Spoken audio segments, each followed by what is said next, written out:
Hello and good evening to all of my lovely listeners, lurkers, and watchers. I hope you are having a fantastic Wednesday night. I know I am because I'm here spending it with you. Welcome in, everyone. I hope you are well. I hope you are taking time to take care of yourself as it is oh so important to do so. Welcome in. Hi. Hi, everyone. Hello. I hope you're having a lovely, lovely night. We have a lot of really fun stuff to show off today. We have a lot of very, very fun stuff to show off today. I hope that you are just as excited about it. Sorry, 1 second. There we go. I think the spooky ambience is enough for us at the moment. But welcome in, everyone. Hi, there are already so many dust bunnies congregating at the bottom of the screen. How delightful. How delightful. Thank you so much for being here. Thank you so much for being here. Welcome in. Welcome in, Moobler. I see you lurking, and TFM. I hope you are both having a lovely, lovely night. And hi, hello, darling. Hi.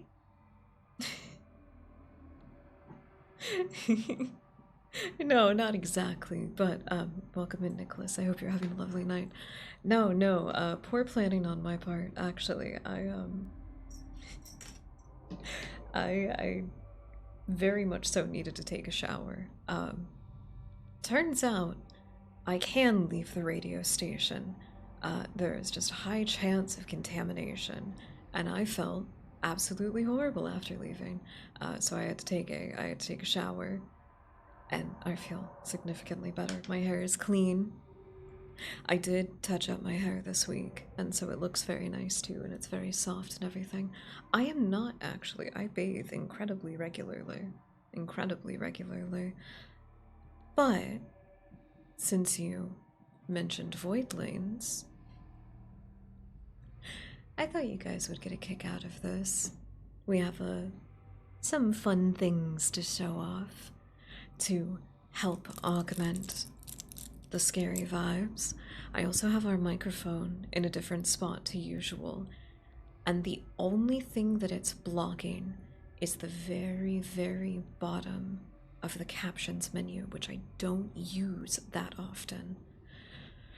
So as long as I stay here and I maintain good posture, I can even lean forward really far. And it's perfect. It's perfect. We're right here. I'm in your head now. Isn't that great? Isn't that great? This is lovely. I also shifted everything 3 inches to the left. And so now it's just something has fallen into place. The puzzle is coming together in such a fantastic way. You know what? I can even move my fucking audio equipment.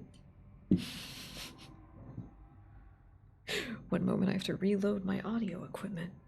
But oh, welcome in. Hi, Mosslings. Hi. I hope you're having a lovely, lovely night. This is not the only change of scene that we have. I suppose this is the closest thing that we have to a change of scene at the moment. There's one thing that's slightly off. No, that's right. I forgot to set something to where I have a little bit more of a body silhouette. I forgot to do that. There it is. There it was. I set up a bunch of stuff. I found an artist, and forgive me, I cannot remember their name. I'm going to find it. They make fantastic aesthetic filters for OBS, specifically made to augment the experience of VTuber production. And I gotta say, I think they work pretty well. Overall. This one I've been playing with for a second, and I finally got it the way that I wanted it to be. But there's plenty of others. We have something very, very spooky for when we start reading stories, and I will be pulling from the same list as last time. The last ones we read, it was Mason, Holes, Obsessive Compulsive, and Autopilot. I have about 35 more on here. And I am trying to expand it. I am trying to expand it. So if anybody else has any, I should post the list in the Discord. I'll post it. I think we could do a creepypasta thread section, I think, where you guys can add to it and I can pin the comments and like find the links for them and add them that way. That could work. Along with tea, which has to cool right now because I made it too late. I've also got my gamer juice and I'm very excited for it. This is what I went outside for. This is what I went outside for and it was so worth it. Creepypasta, scary sketty. If you don't eat your creepypasta, I'll make you eat the scary sketty. It's right behind me, isn't it? It's right behind me, isn't it? Now this one, this filter in particular, I like quite a lot. I kind of feel like a ghost. I may end up using this more. Whoa. Holy shit, that looks cool. Never mind what I said. I might use it more for stream announcement stuff, I think, because of how distinctively spooky it looks. Especially when we're right here. Like this. This is very cool.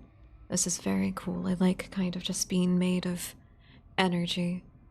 Which I guess is the voice of static. I technically Thank you, Moslings. I do hope that everybody likes them. If there are, you know, as much as we like horror, as much as we like making things spooky and uncomfortable, if there's anything in particular that is actually, like, unpleasant to see or to hear on the stream, please always feel free to let me know. I want it to be spooky. I don't want it to, like, fuck your brain. That's not fun. Not in this context. Not in this context. So there is this one. There is this one. For a moment, let me turn off the TV. Boop. And as you can probably tell, there's a few things that are already different. There's a few things that are already different. Do you like the shadows for the bunnies? They look even cuter now. They look even cuter now. I changed them up a little bit. But my absolute favorite that I added. It's like it's a little candle or a little light. The light of a campfire as you tell scary stories around it. I like how it almost makes me look like a different character because of the way that, like, the solid black pupils look. This is very accurate to having brown eyes, though. In certain lightings, it does just turn completely black, but what do you think? What do you think? Reload, welcome in. I hope you're having a lovely, lovely night. Hi. I cannot wait to get into the stories. But I'm also just happy to be hanging out with everybody today. I may have made a little bit of a singing breakthrough. I may have. But a bunch of other exciting things have happened so far this week. So many things. And I am curious what the Dust Bunnies have been up to. Oh, you like it? Yay, I'm so glad. I'm so glad. I'm such a whore for aesthetics. And I mean that genuinely. I am like a freak about it. It's one of my favorite like subcategories of just talking about art. It's not necessarily like stylization, but the way that certain aesthetics themselves can invoke certain feelings. I love it. I love it. I'm so weird about it. But I suppose that makes sense for, you know, a little weirdo like me, honestly. I have come to find out over the years that I am not the only person who has an identity crisis if they're not wearing eyeliner. I found that out, and it's such a fascinating thing, I think. Goth is not just a lifestyle, it chose me. It did, it chose me. I will never have enough money for the things,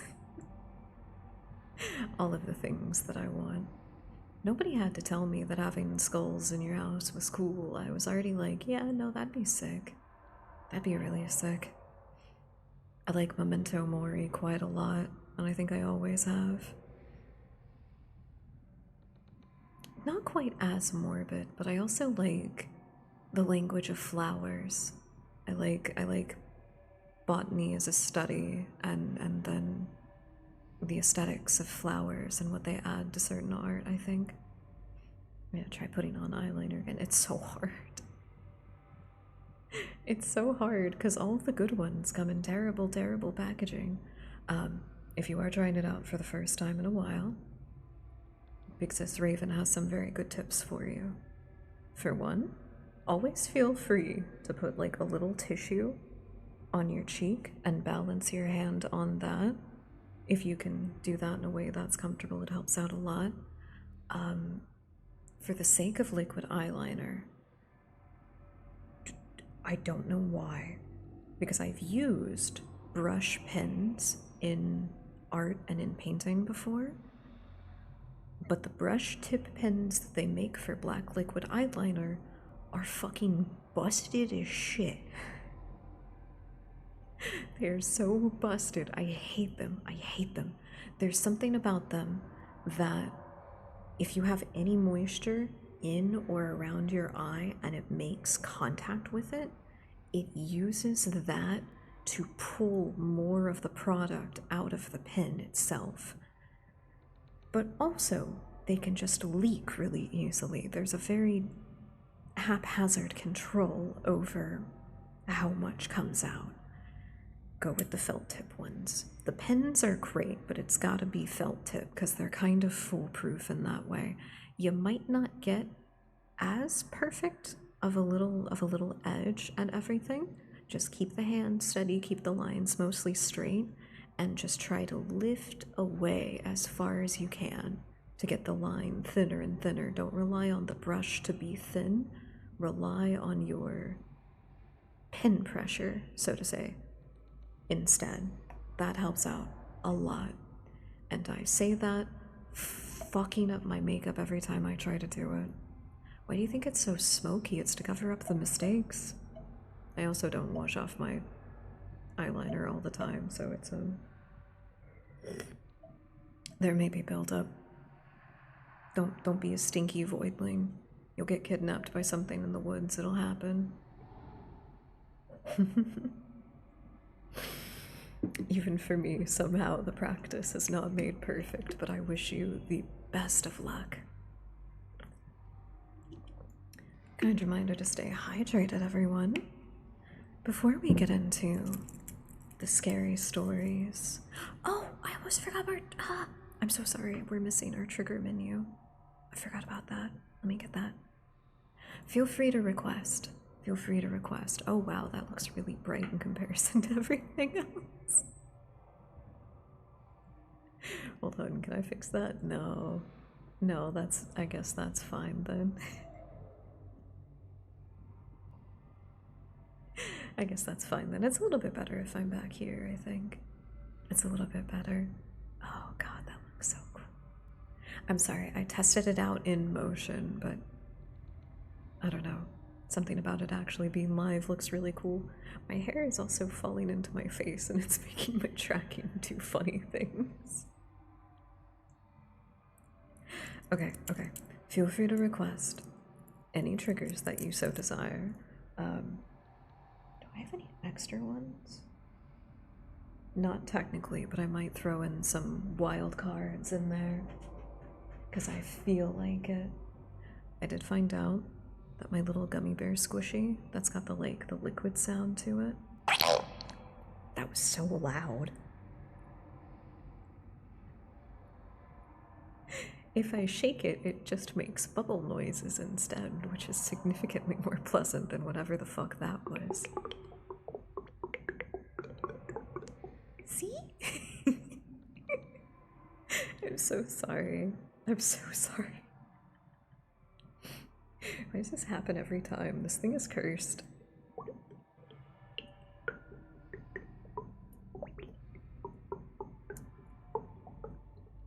I do like the bubbles though, that's significantly better.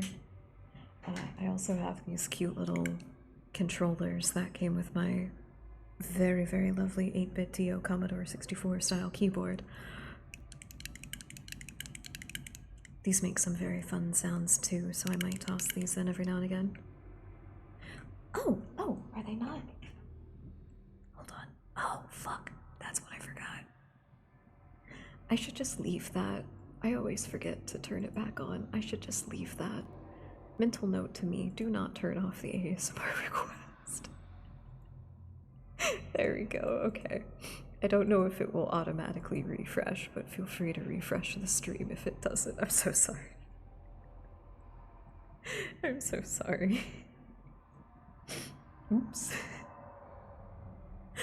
Oops, my bad. Oops, my bad. I think my tea is cooled down enough now. Oh, hallelujah.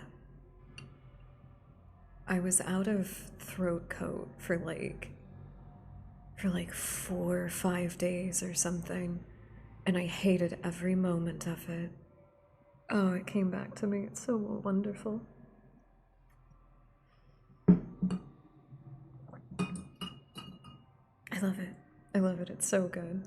I do very genuinely want to try the, and I'm sorry that this is going to sound weird to some people who may not be familiar. I was just going to call it the Chinese cough syrup, because in certain circles, people immediately know what I mean when I say that. I'm so sorry. Both in when I've tried to pronounce stuff in Chinese and Vietnamese, for some reason, I'm really, really bad at it. I try, but it's not always foolproof. What would you like, Mosley? Dice, please. Oh, you got it. Oh, you got it. We have my very lovely set of VTM dice, especially, so it's a handful. And I will also, I'll give it to you nice and clear.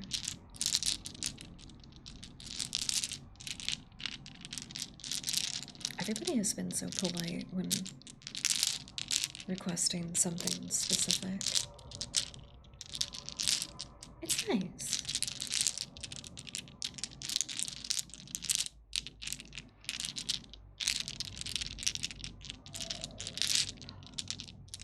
I'm gonna roll a hunger die for you and see what it comes up. Oh, you're fucked. Oh no. It was a skull. It was a skull. Instantly don't let me roll dice for you. It's such a bad call.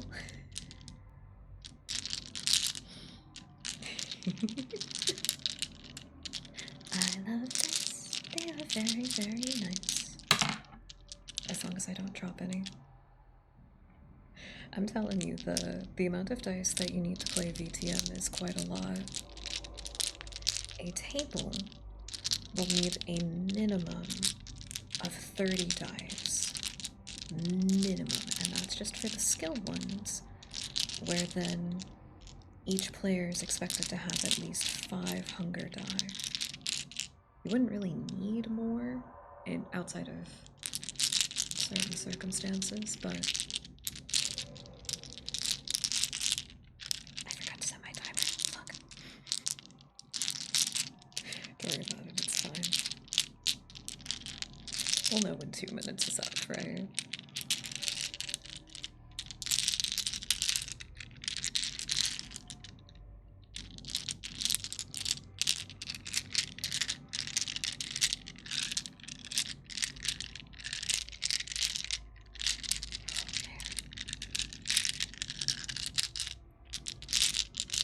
I think I'd like to just be put into a little dice bag, you know? If I was just a little guy, you could carry me around in a dice bag. They're not, like, heavy enough to where they'd, like, hurt you or anything. I think all the stabbing would feel good after a while because it would just, like, break everything up. Oh, to be rolled like dice. It's the dream. Artoria, welcome in. I hope you're having a lovely night. I have a whole bag of dice I like to just shake. Oh, it's the best. Oh, it's the best. Do I have one? I don't think I have anything like that at the moment. I will consider this. I will consider this, though. Almost forgot. Do you have any little victories to report? Has anything turned out your way so far this week? Or is there just something you're particularly happy about? I have a little list of things that I've done for myself to keep my mind and my body busy. And I think it's been helping a lot. Oh no, don't touch it. What'd it land on? Nothing. The void ate it. It's gone.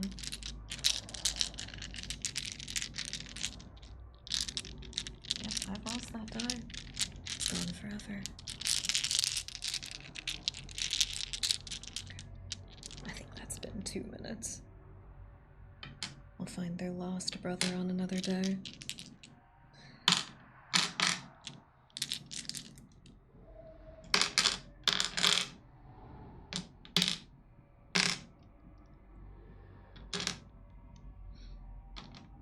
Filled out an apartment application and partially did taxes. Hell yeah. Hell yeah, that is very good accomplishments. That is exceptionally good accomplishments. You should feel proud of that. I touched up my hair on Sunday night? Yes, I started the process on Sunday night. And then I finished everything the next morning. I gotta do things in a little bit of a two-step sometimes, but I think I figured out why I was fucking things up. Always measure your hair processing stuff, like dye and bleach and everything. Always measure it by weight. Always measure it by weight. It is not volume-based. So, everything turned out very nicely. I did a little trim on the bangs so they're a little bit more out of my face than normal.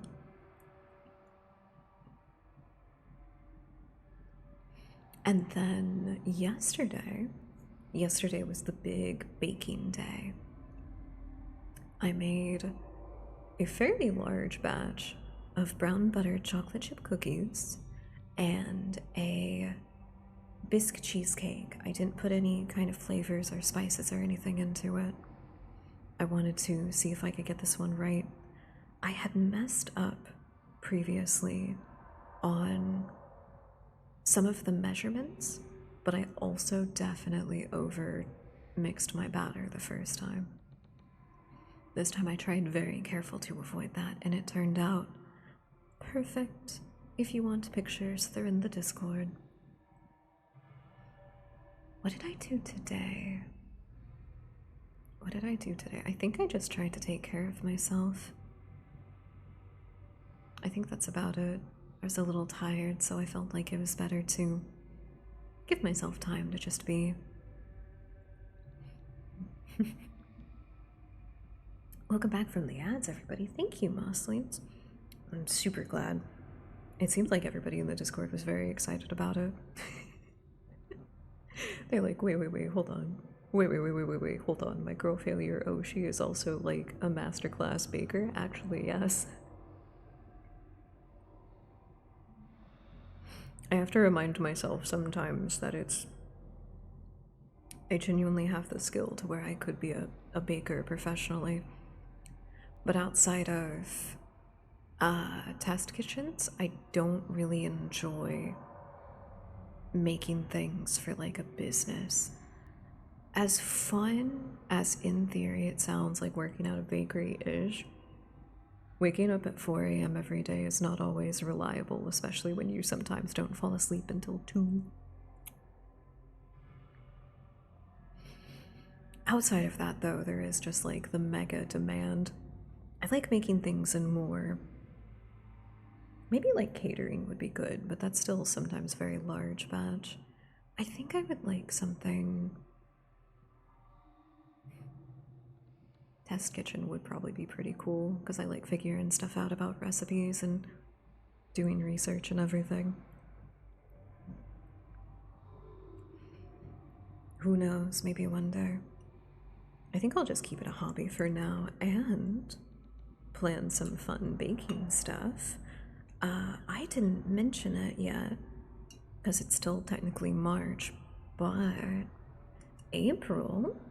April is my birth month, and I'm trying to think of some fun stuff for us to do, not just throughout the month, but for the day of. It is on the 22nd, which is a Whisper Wednesday, and I do think that it would be kind of fun to have a special birthday ASMR stream. But, I would also like to have a, maybe not necessarily a subathon, because I can't always guarantee that I'll have the energy to stream for a very long portion of time, but I would definitely like to try something. Some kind of marathon, I think. I think if we're service industry again, I'd love to do baking. Ooh, if you're into it, more power to you. For people who can deal with it, it can be something that is very fun and very rewarding. Especially if your coworkers are good. Bakers are some of the most fucking salacious, foul-mouthed, disgusting little degenerates that you will ever meet, and they are also just as sweet as the pastries that they make. The Evening Bakery. There are some 24-hour places that I've thought of applying to for their, like, overnight baking, but usually the thing for the 24-hour places is that they are just as busy at night during the day. It's so weird. Spread the baker buns. I could make some rolls. I can make some biscuits. It's true though, Moslings, you're right. You're right. The actual freaks are the ones that are in the kitchen though. Like I'm a weirdo, but like I know how to, I can appreciate something that's presented to me in a way of like, well, that's hot, but I'm not getting hot over it, you know? Some of the professional cooks I've met are not as good at keeping that under wraps. All of the bakers that I've met are fine though. Weird, right? Weird, right? Maybe not everyone would expect that from bakers too, but I think it's a very similar environment. It is. It is. There's definitely crossover. Sometimes you have somebody that worked like frontline or kitchen become a baker, and so they still get exposed to everything that you would expect. And then they become a baker and they're like, oh gosh, I'm gonna have to temper myself around everybody. I don't want them to think that they're a freak. And then like the first day that you walk in, it's like the head baker talking to the person who makes donuts, and it's just like, do you think squirting is like actually real? Do you think like what actually needs to happen there to make it work? And then the other person responds, it's like, well, it depends on what the fluid is made of, right? Like that's how you would determine that, you know? And that's your first introduction to the team that you work with for the next 3 months. The weak get filtered out very quickly in baking.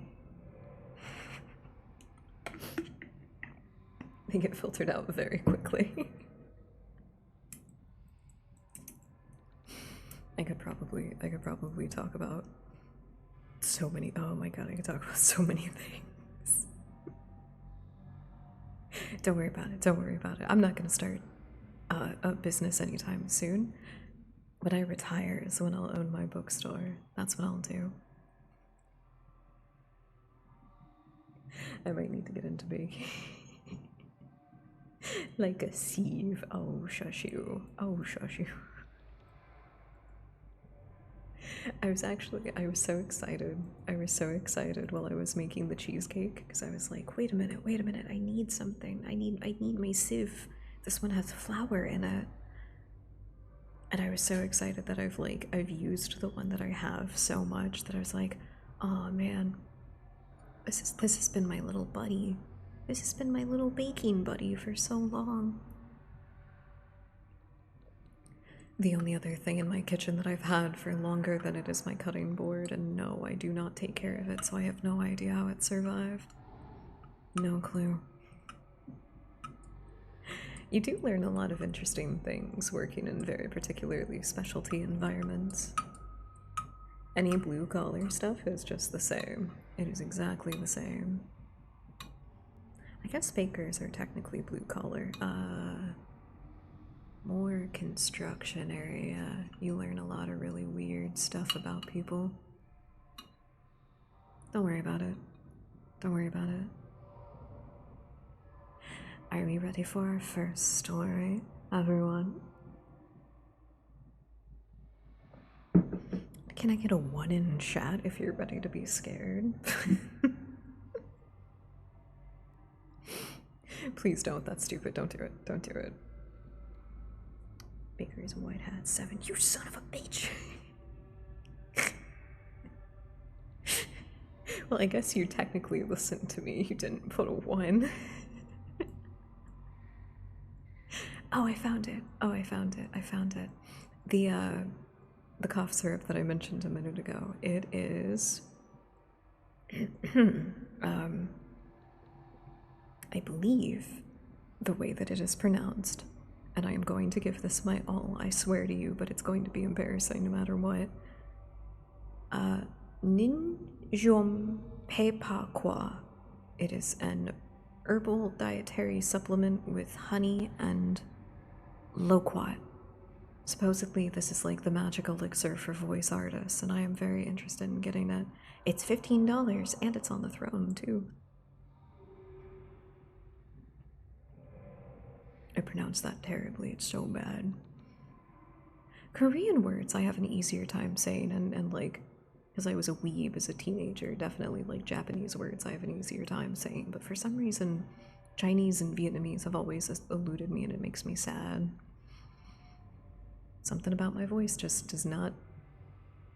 Maybe it's the southern part of me coming out whenever I try. 3ix pi. Don't ask me to do math. Why would you do that? That's heinous. Alright, I'm deciding on our first story. I think.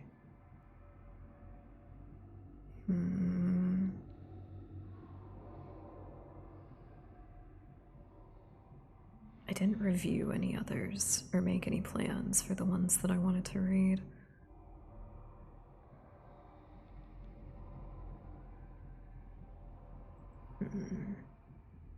The scariest advanced mathematics.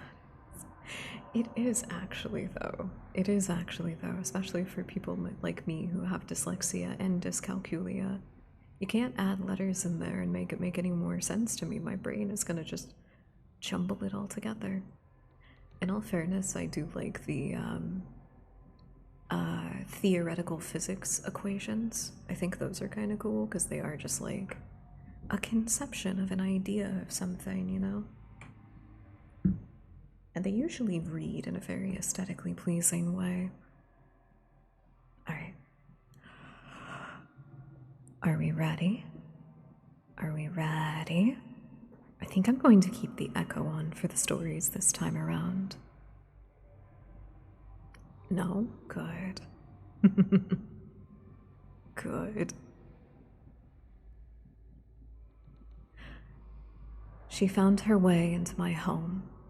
Posted to r/nosleep, January 2015. Nope, yeah, 2015, I read that right. By W. Dalphin. Please, I don't know what to do. I've tried to tell my wife about this, but she's a science teacher, and thanks to my history of practical jokes, she thinks I'm just kidding. There's something stalking me. I don't know what it wants, but almost every night since I started seeing it, it has terrorized me. It doesn't touch me, it doesn't communicate in any sort of way, it just fills me with this horrible feeling. If what I seem to ramble, please forgive me. I haven't slept in days. We live in the second floor of a duplex with stairs down the back of the house to the basement where the laundry machines are. There's a door at the bottom of the stairs before the door to the basement that looks out onto our back porch and into the backyard. 6 days ago, I was going down to the basement to bring up some laundry, and I glanced out the door as I passed. There was a figure standing there at the far edge of our yard. Her back was to me, and she was just standing there, looking into the woods. She was dressed in nothing but a light gown. It had lots of flowing material coming off of it as it was whipping through the wind. The whole scene creeped me out instantly, but I thought she might be a friend of our downstairs neighbor, so I continued to the basement. When I came back up, she wasn't there. Hi, Ketchup. Hi, welcome in. TFM, why are you throwing bricks? Stop that. Stop that. But welcome in, Ketchup. I hope you're having a lovely night. We are currently reading our first scary story. Oh god, stop it. We are currently reading our first scary story. She found her way into my home. I hope that you are having a lovely, lovely Wednesday night.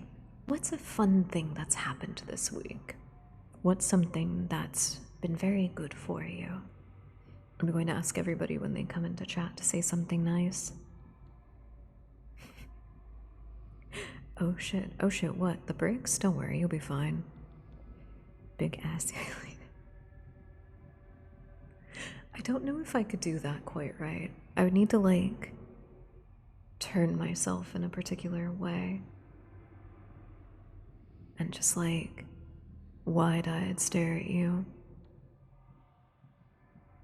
Does this work? Judging you for your sins. You could have done more, but you didn't. You never did enough, did you?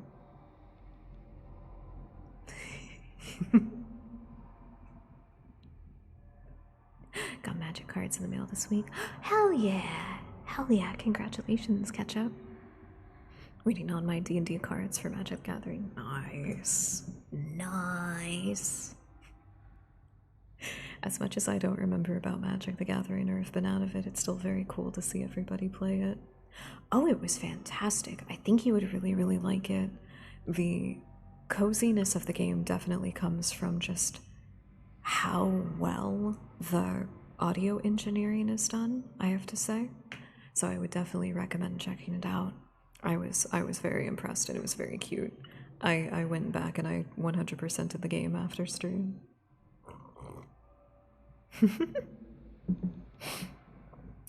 Wait, Raven.exe? Of course Raven.exe is something. Don't click on that.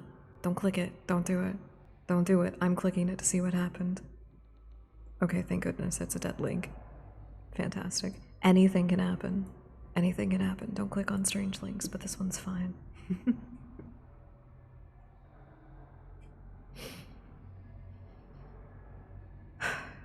Sorry, I got excited. Every time I see everybody in chat, I want to drop whatever I'm doing and just talk to all of you. Maybe I should be one of those idle VTubers that just talks to people and basically just does, like, just chatting streams all the time. I don't know, I enjoy it. That's what it does automatically. That's what it does automatically. Yap stream when, well, April is my birthday month. So there's a lot of cool stuff that we can do.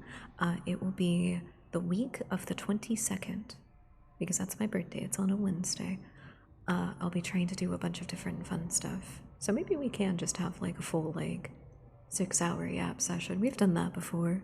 We've done that before. That's what I think too, and then I watch my stuff back and I definitely talk more during moments like these, I think.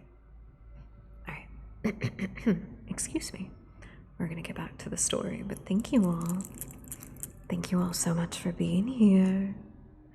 Don't forget to not look at the shadow ever growing in the corner of your room. He gets shy.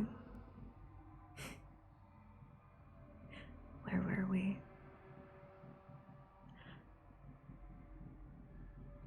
The next night, I went down again, and as I passed the door, I looked outside. The woman was back. She was exactly like she was the night before, facing away and completely still. The hair on my arms and neck stood straight up when I saw her. I was even more creeped out when I realized that she was in the same clothes as the night before.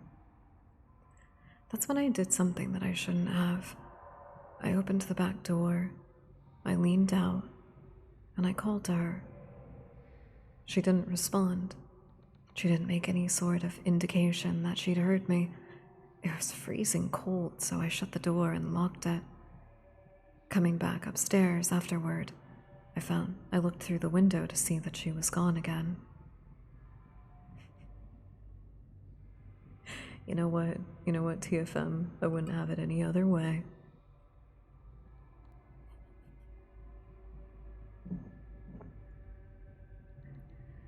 Later that same night, I was in the bedroom, getting ready to go to sleep. Everything was dark because my wife had gone to bed before me. Our bedroom looks out over the backyard, and my side of the bed faces the window, so I have to go past them and to get in. As I was doing so, I suddenly got the same deep dread feeling in my stomach that I had gotten the first time that I saw her. Something compelled me to hesitate by the windows. My hands were shaking as I pulled the curtain back a bit and peeked through the shades into the yard. It was a clear night, so the backyard was illuminated. The woman was standing. I read that wrong, I'm so sorry. It was a clear night, so the backyard was enshrouded in darkness. The woman was standing in the middle of the backyard, no longer at the edge of the woods facing the house, with her head tilted up to look at the window I was peeking from. I jerked away instantly, afraid that she had seen me. Her face was covered in shadow and hair, but I saw her chin and nose. A sharp nose and a thin chin. Gray. Her skin looked gray. I think her hair was black and very long. I was so scared that I jumped into bed and covered myself. The next day, I played outside in the snow with my daughter. She wanted me to pull her on their sled in the backyard, but just the thought of going out there made me scared again.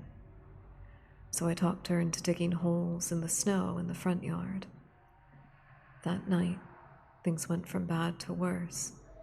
Somehow I had managed to forget about the woman, and in the middle of the night, my daughter started crying. Our bedroom is just across the hall from hers. I thought she might need to use the bathroom or was just having a nightmare, so I went into her room to see if she was okay. She was uncovered, curled into a ball on her mattress. I pulled the covers over her, and that's when she whispered to me, "Daddy, there's someone in the closet." Instantly, I turned my head towards the door at the end of her bed. Normally, the closet is shut, but now it was open. The woman was standing in my daughter's closet. Not even when it was clear that I saw her did she move or make a sound. Just stood there and looked at me through the cracked open door. My blood ran cold when I saw her. "Get up," I told my daughter. She scrambled up to hug me tightly, and I walked backwards out of the room, watching the closet the entire time. In my mind, I imagined her throwing the door open and running at us, arms outstretched. I hugged my daughter as I walked backwards out of the room. The woman never appeared in the doorway. I heard no movement, so I tucked my daughter into bed, and I stood there watching the doorway. I did not go back in. I just stood there and watched and listened.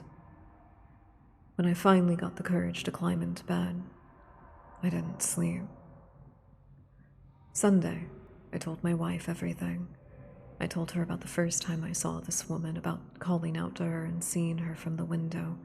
I told her that she'd appeared in our daughter's closet.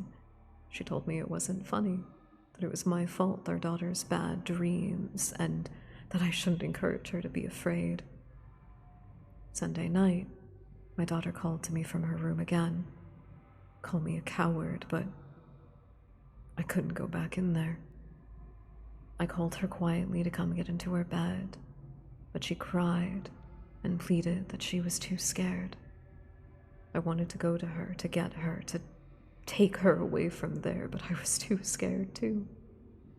I told her to pull her blankets up and cover herself. Just cover yourself, honey, and you'll be okay. I prayed that it was true. I laid there, peeking over the sleeping form of my wife out into the hallway at the closed door of my daughter's room, and I just kept praying. I heard her cry a while longer, and then she went quiet. I only hoped that she was asleep. Monday, I piled toys in front of the door to her closet. By the time, there was no doubt in my mind that there was some sort of ghost or apparition, but I piled things in front of the closet anyway. Like toys. Like a pile of toys could stop a ghost. And that night, my daughter did not cry. But I didn't sleep. I lay there looking at the ceiling. Around 2 a.m., I heard her bedroom door creak open, and I knew that something was wrong. She must be so scared, I thought, so I called to her like before. Come to me, and you can sleep in our bed. But she didn't, and I peeked over my wife. The woman was standing there in the doorway to my daughter's room. Her arms hung at her sides, her shoulders slouched down. Her gown was dirty like it hadn't been washed in years, and it hung off of her like torn rags. I wasn't breathing. I wasn't blinking. I just looked at her and she looked at me, and I thought, this is it.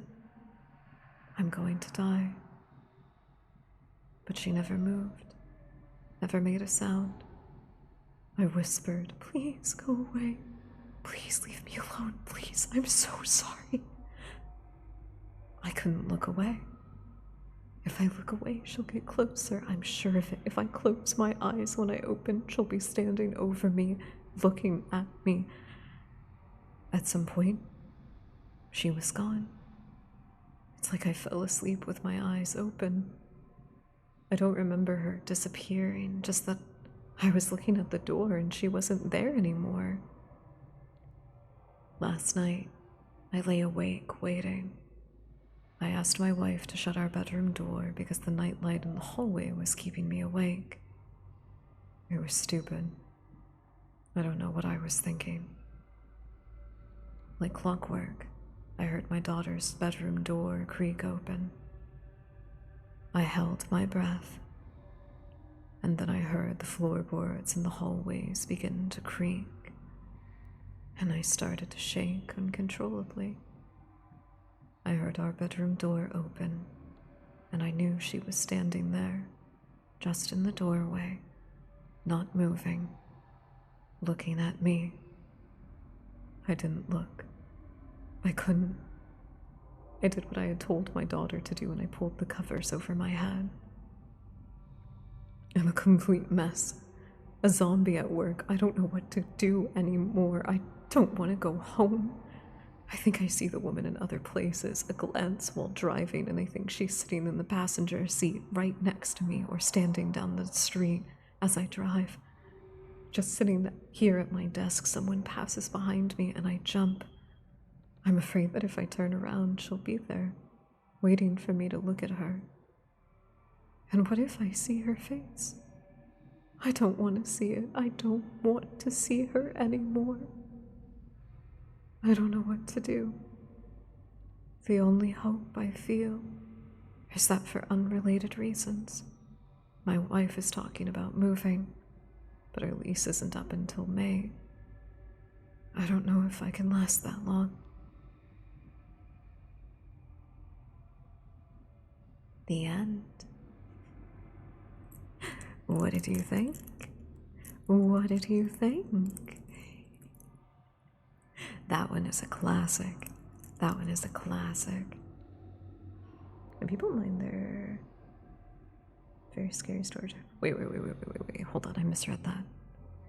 Just a little something can mind their buses?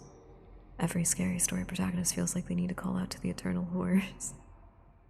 I think it's very sweet, personally, that somebody can see somebody else in a position of suffering or potential distress and seek to help them, only for that dark force to take advantage of their kindness and turn it into a curse. I think that's pretty fun, personally, but you know, you never know that something's the evil horror until it starts to worm its way into your brain. Business Nut Bus has got it. She's just curious. Yeah, she just wants to take a really close look up your nose. Nothing wrong with that at all. Do you think it'll be enough? What do you think is hiding in his daughter's closet to bring the ghost in? I would simply become friends. That's also an option. I think you have to have a little bit of anomalous energy to yourself in the first place to be able to become friends with the ghosts and apparitions. I think so. Did everybody like that? Did everybody like that? That one took a second longer than I was expecting it to. I do have to take a very quick little break. Would that be okay? Could I play some music for you? Would that compensate? Well, I hope so, because that's what I'm going to do. We're going to take a quick, like, 3 to 5 minute break. I'm going to try not to be gone very long, because I just have to do something real quick. But I will play some music for you in the meantime. We are listening to Dated Lo-Fi Halloween 6. Enjoy. I left some offerings in my cellar, but stop breathing down my neck. Take the cookies. Stop getting in my bubble. I think that's fair to ask the ghost. Alright, see you guys soon. Take a moment to take care of yourselves. Do it.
Why are you collaborating to avoid self-care?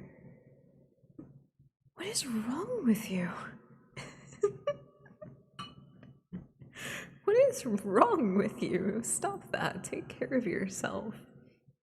Why do you like to be in pain? And don't say that it's a sadomasochist kind of thing. I don't believe you. Tummy troubles from not taking care of yourself do no. No. Bad. Disgusting.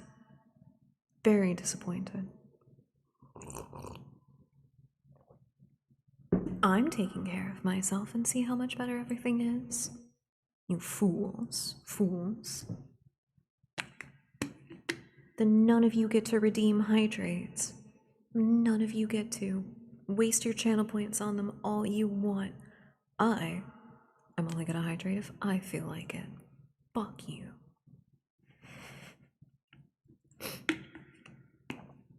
Welcome back to the ASMR stream, everybody. Are you liking the cozy vibes? I'm gonna get the full experience. Why though? Why though? Also, no, suffering. Existence is not just suffering. Existence is filled with all kinds of wonderful stuff. See? Artoria gets it. Taco Bell can be self-care. That's calories, that's nutrition. That's tasty food. You know what? Just for you, Artoria. Just for you. Only.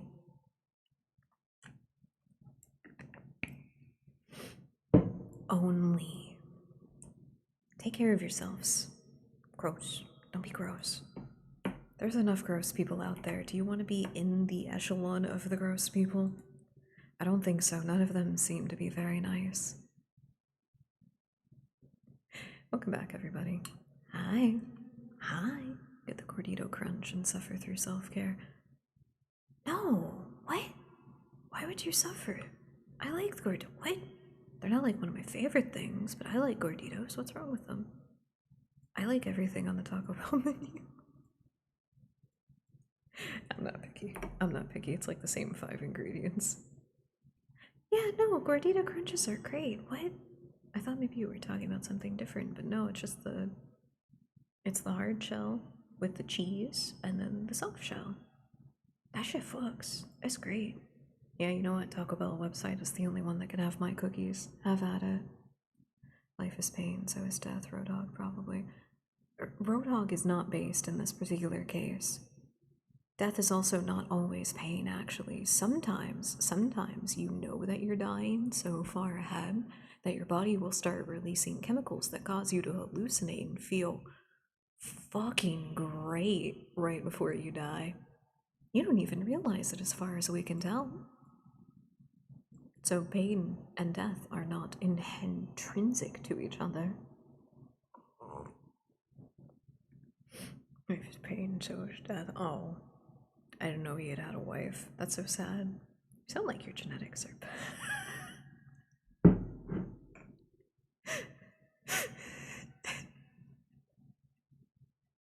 Holy shit, came for the fucking throat. Oh my god. Okay, so if cringe is you know, the you feel like somebody else should, like, or it's like the empathetic embarrassment kind of thing, you know? What's the empathetic pain? Do we have a specific word for that? Because holy shit, I felt that. And I am a pure heart. I have never gotten tummy troubles from eating at Taco Bell, so I don't know. I do think that it's a skill issue. But, sorry, I gotta get my bangs out of my face. Hold on. I made them look really good and now I have to fuck it up. It's fine. I've never had Taco Bell and I had to...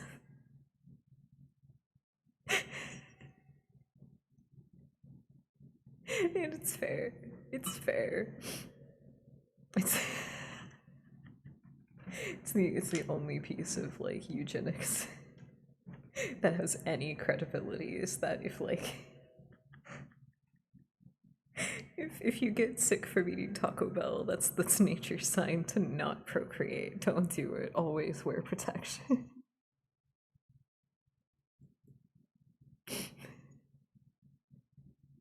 I'm gonna fucking throw up. Sadly, over 300 calories from top. Ah! I just said that because the meme. Don't lie about that. Don't lie about that. I get tummy troubles from Taco Bell, but I also get them from just existing. Oh, that's different. That's different. It seems to be the one exception for all of my horrible internal stuff, because, like, I think because of just how calorie dense it is. And, like, look, this isn't a bad thing. Calories are not a bad thing. It's usually the balancing of calories. Never lied. You extended things. You extended things to create a picture. One must understand that there is pretext, subtext, context, and of course the text itself. In the text itself, you implied something. You can't blame people for inferring what you're implying. That's literally the whole point. Bro be like, it's not that deep. It's not that deep, and then just not care about the words that they say. How dare. How dare. I haven't seen what's on, like, the new release menu in a second. What do we have? Oh, they got that chicken nuggets back. Fuck yes. There's a 10-piece crispy chicken combo with nacho fries and a drink for $9.99. And you get 2 sauces. Ooh. Okay, wait, hold on. 630 calories per item. Oh dear, oh dear. I was saying that's what I want to get. Dude, I want to get it. That sounds so good. That sounds. I do really like Baja Blast too. No, the steak and guac nacho fries. Oh fuck. Oh fuck. Oh no. This is when all of the suspicious things come out of me, is when we're talking about food for some reason. If there's a hot character in a game, I'm usually just like, oh yeah, they're pretty hot. Where you know, some other VTubers might ham it up. They might be like, oh lord, look at them cheeks. You know? It's only when we're looking at food do I make sounds that are incredibly suspect. Oh, dude, I think I would fuck up the taco salad too, though. Oh no, I'm hungry. I'm so hungry. Oh no. Which means I am still, as defined by law, not untruthful.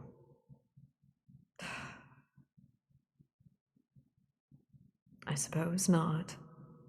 You're on thin fucking ice, though, is what you are. Okay, I'm gonna stop looking at the menu. I might go crazy. I might go crazy. Wait. Actually, hold on, wait. Do they still have. Dang it, why don't they have like a 4-pack of Cinnamon Delights? What the hell? Damn it. Okay, I'm upset again. Never mind. I read the Taco Bell menu out to you so you can sleep. What's our next story that we should queue up? I'm sure we'll talk about infinite amount of stuff in between now and when we actually read it, but for now... Ooh. I think It Hurts a Bit, followed by Everything I Know Is a Lie. Where is it? Ah. Let that ice break down for all I care. I like fishies. There's not fishes under the ice. There's a fucking colony of trained, robotic, blender-faced fishes that will mince you into the tiniest little particulates. If that's what you want to consider getting, you know. I don't really bonk anybody in my chat. I can't make jokes about timing anybody out because I never actually do it. If somebody makes me uncomfortable, I just ban them. That's all I do. I'm very cutthroat around here. You still call them fishes because they look like fishes. Are you gonna like getting minced by them?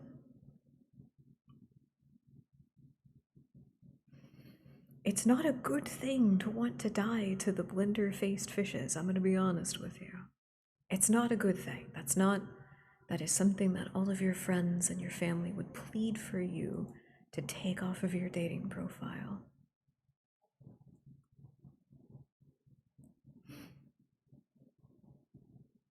Where's the other one? I can't find it.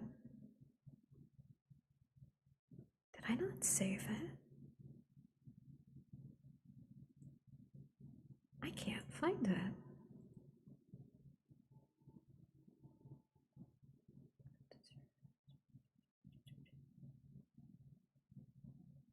Where is it? Where is it? I can't find my other story.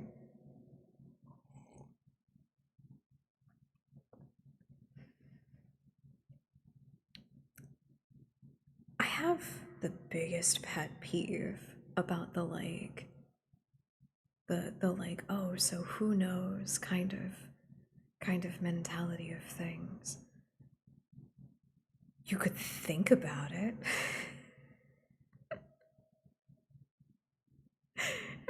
I know it's the dumbest thing. I know it's the dumbest thing to actually get rage baited by something like that. But I can't stand it. I can't stand it. My brain is instantly just like, well, then why don't you fucking think about it? Why don't you use the neurons in that rotted little brain of yours to actually do something? Use your imagination, darling. And then I remember the whole thing is that I've been rage baited, so it's just.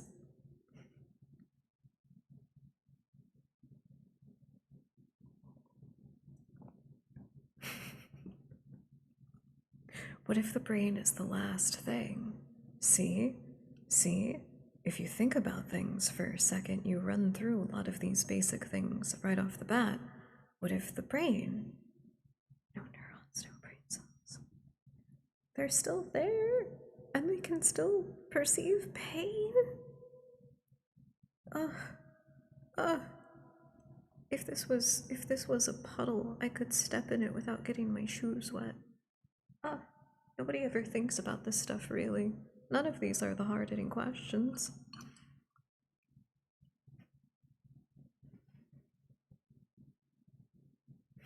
I'm gonna find my other one.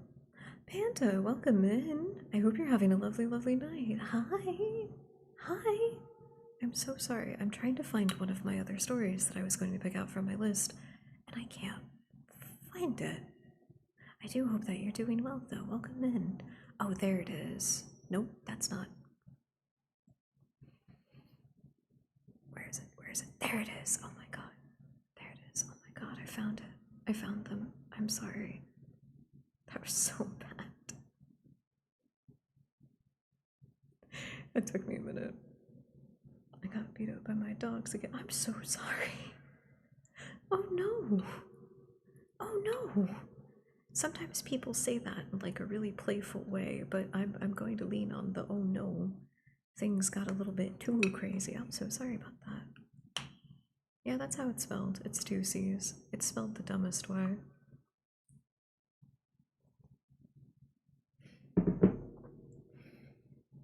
I don't think. No. I think I got beat up a lot when I used to play with these Great Pyrenees that my family had. They weren't like super, super playful though, so I think it only happened sometimes. It's two U's?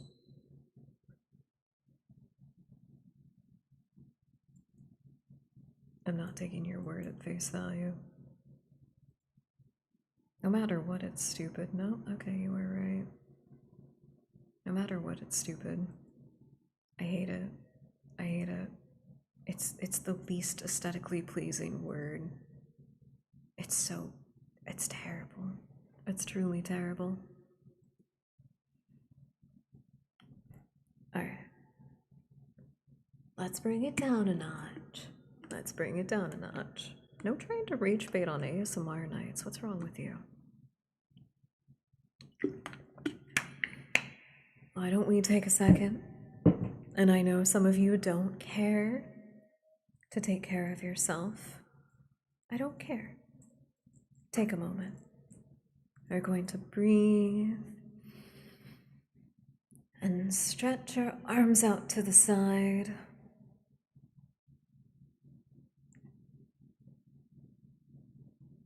Oh, goodness. Oh, goodness. Well, give yourself some time to breathe, Panda. I am so sorry. That does sound very, very stressful.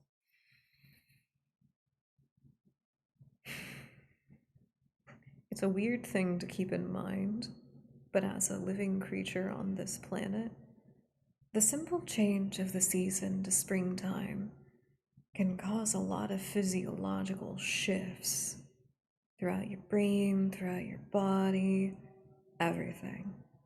Everything. Chill out. Chill out. Calm down. It's okay. It's okay. You might even be a little confused why you're just a bit more like on edge for some reason.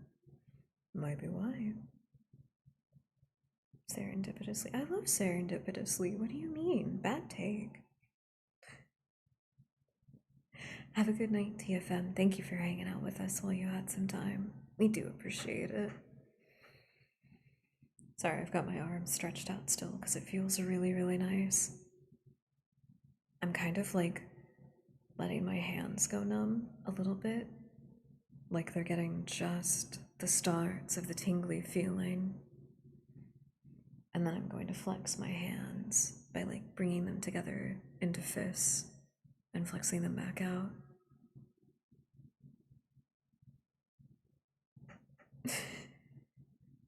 Don't, because you'll do the opposite anyhow. Sure, maybe. I can change my plans if I want to. I say this as a feral housewife gremlin. I'll say that. Sometimes plans just change. You don't end up doing the exact opposite thing. I would also say that it's important to take action and to do things. But I guess that's just me. We have some misbehaving dust bunnies that apparently don't like taking care of themselves. For shame. For shame.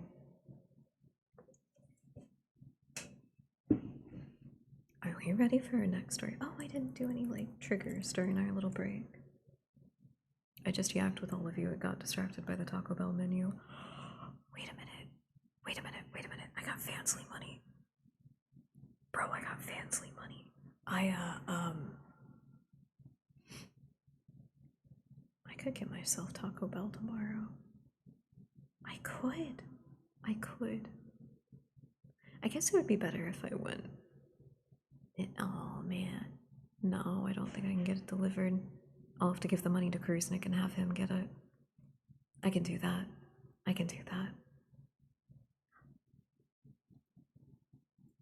I'm so sorry, I just realized that our music was still playing. Let's switch back over to sounds that make your stomach sink. And I think I'm going to change up for this story just a little bit. If you'll let me.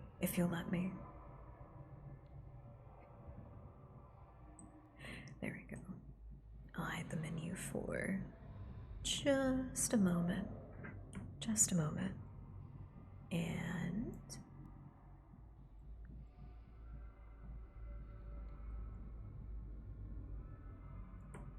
there we go. Something kind of distant feeling about that.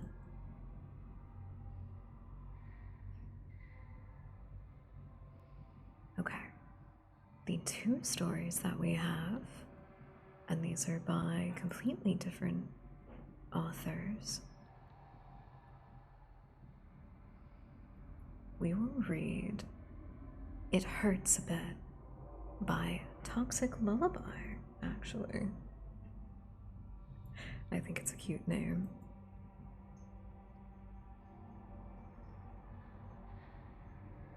I don't really remember what happened before it all went dark.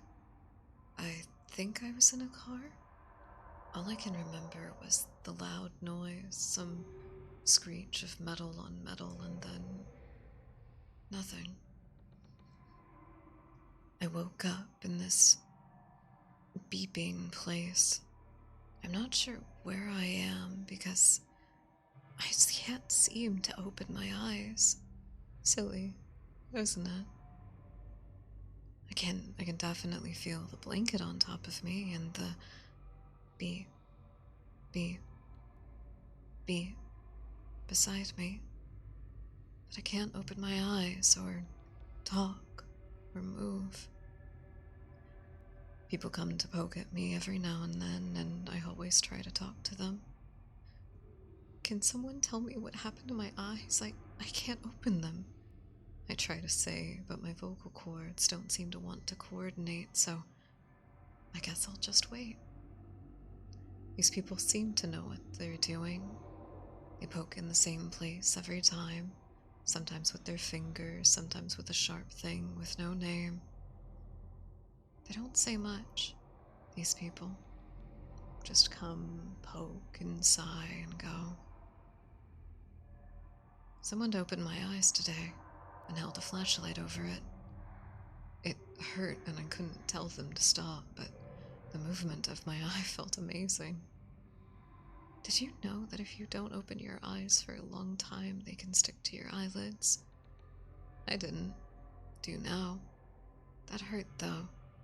It just felt good when it unstuck. Someone's been holding my hand and reading me stories. There's 7 chapters into Harry Potter and the Chamber of Secrets now. I tell them that I've already read them, but I can't.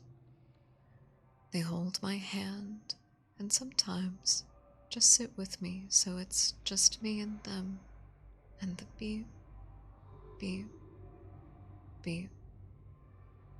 I think it's my mom. She was crying today. I wanted to make her happy and not sad, but something's definitely wrong with my arms because I couldn't hug her better. I'll have to tell her when I can that I wanted to help. Some people came into the room while my mother was crying, said that she should leave, that she shouldn't be here for this. But I didn't recognize the voice, and I didn't want my mom to go. I was scared. She cried louder, said, "No, he's still there." And I wanted to shout, "Of course I am. Where would I have gone?" And everyone left. My mother came back a bit after, sniffling. She sat down and started crying a bit louder and louder until she was almost screaming. And then she hit me, right in the face. I couldn't tell what I'd done wrong, but she hit me again and again and again, and I couldn't say sorry or cry or stop her. Only sit there until the men came and took her away. 2 of the men stayed, though. They were mumbling, and I couldn't make out what they were saying until I caught the word coma. I wanted to scream, shake, jump up, and slap him in the mouth. But I couldn't. I couldn't say stop. I couldn't say, "Please, I'm here. I can hear you. Please don't do this." Nothing. I could only sit there while they poked me with sharp things with no names. And the beep, beep, beep turned into a beep, beep. And I felt myself get so tired. I wanted to ask what they were doing. But they thought it would help to slow the beeping down, but I couldn't. I was screaming at the top of my lungs, but I wasn't moving. I don't want to die. I don't want to fade away. I want to hug my mother and tell her that everything's okay. To tell her that I'm here and that I'm fine. But I don't think I'll get the chance now.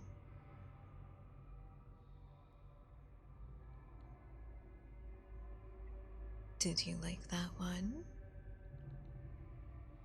Did you like that one?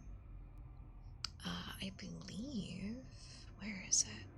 I don't think it has the original post date on it. One of the earliest comments here on this one is 2015, though. Minimum of 10 years. Minimum. I think this is a reposting of it. So I'm pretty sure that it was on No Sleep originally. I'm pretty sure. I like that one a lot, though. I hope you all enjoyed it. Our second story for the double whammy, posted r/no sleep 14 years ago by Tia Fawans of May 2012. It is fun to get both supernatural and more real or just kind of surreal stories of suffering and pain and fear. I dig it too. I like that it can be either or in a lot of these older ones. Oh, it's such a primal fear too, I think. People get scared by it very easily. Kind reminder to stay hydrated, everyone.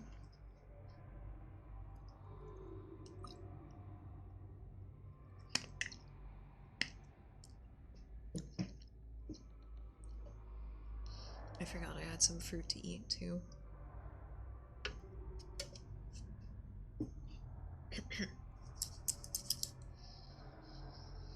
The complete isolation.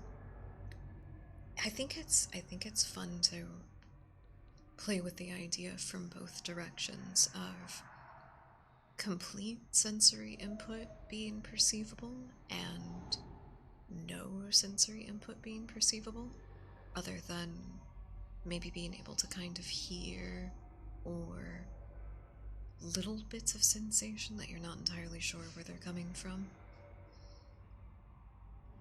I think both can make for a very, very spooky, very intense kind of horror scene. There we go. Actually, I think I want to read this one like a campfire story. I want to read this one like a campfire story. Yeah, I blew on the candle. What are you gonna do about it? Oh wait, blew in the candle? If blowing it out snuffs the candle, then blowing it in is... right? That's the reverse. It works. I won't be picky about it.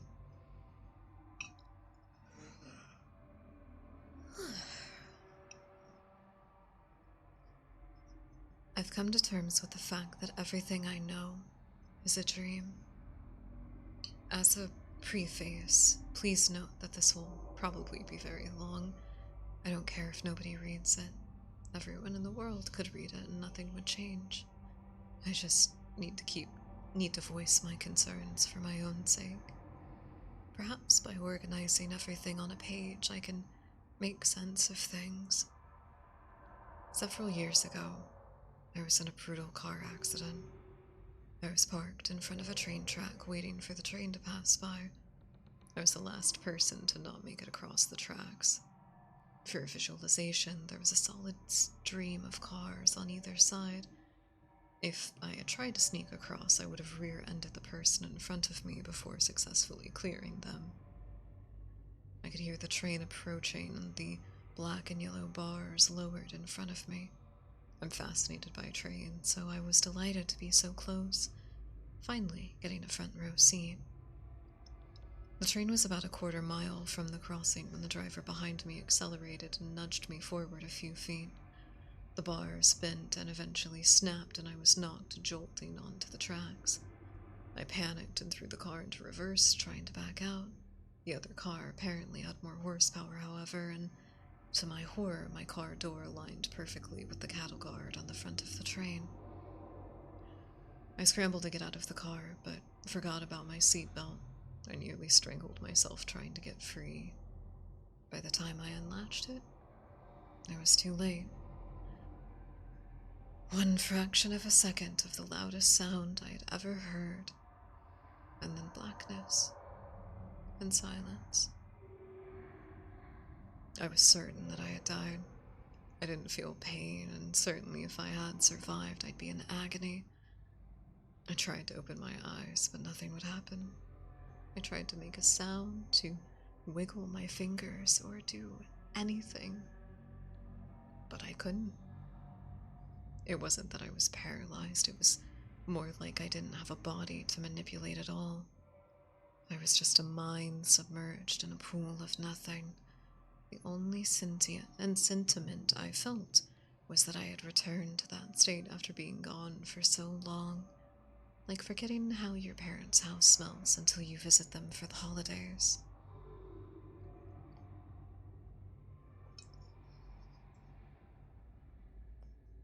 Gradually, I started to have feelings of sensations. Passing waves of warmth and wetness finally allowed me to determine where the edge of my body were.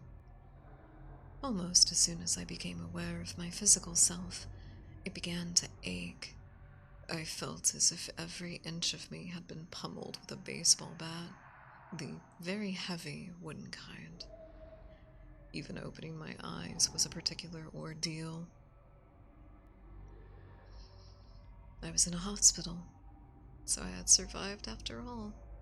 People moved around me, faces that never fully came into focus hovered above my own, and sounds that vaguely resembled speech seemed to reach me through the water. I wasn't long before I felt weak again and my eyes closed. This fading in and out of consciousness lasted for what felt like a very, very long time, maybe months, though the doctors told me it was only a matter of days after that. After that, I worked on speaking and swallowing food, which seems silly, but it was actually a challenge at the time. Finally, as more and more casts were removed, I was allowed to sit up and turn my head, for which I was incredibly grateful. Polly, welcome in.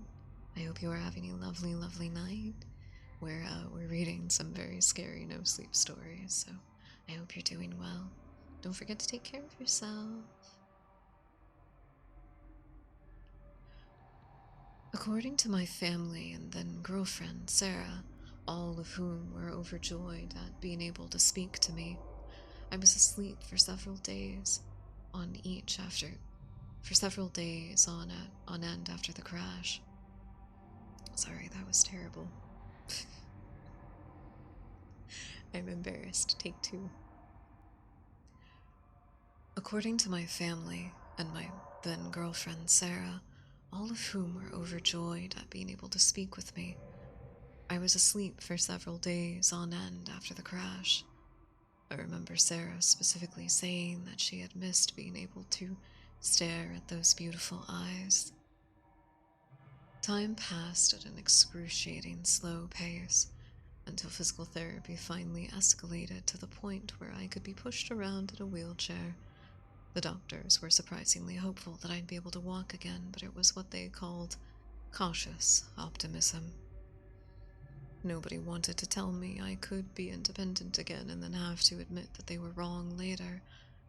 Obviously, I was very hopeful myself, though even transferring from chair to bed was a painful challenge.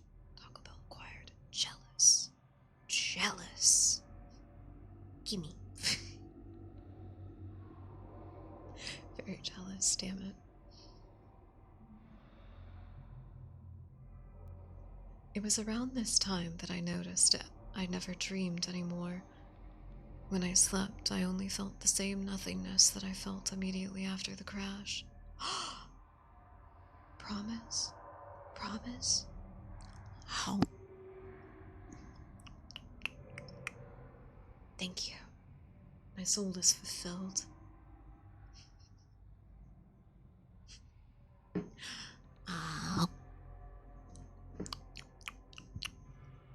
Sorry, I may have taken off a part of your hand, too. My bad.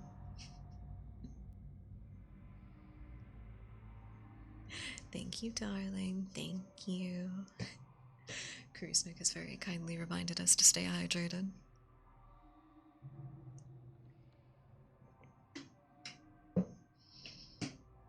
It's fine. I don't need that hand. Thank you. Now I don't have to feel guilty either. How delightful. Here, I'm gonna switch something up real quick. I want to see if this is easier. I think it is. Oh no. I might need to get used to putting my OBS on the other side of the screen.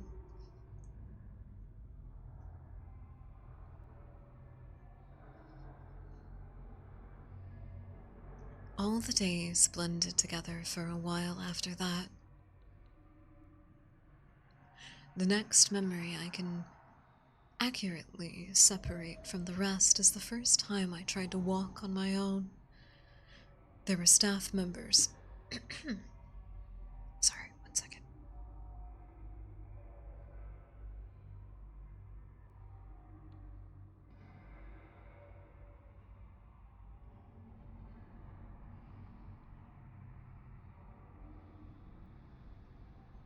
Is that better? That's so much better. Sorry, I just coughed up a lung to clear out everything. Sometimes it works. Sometimes it works.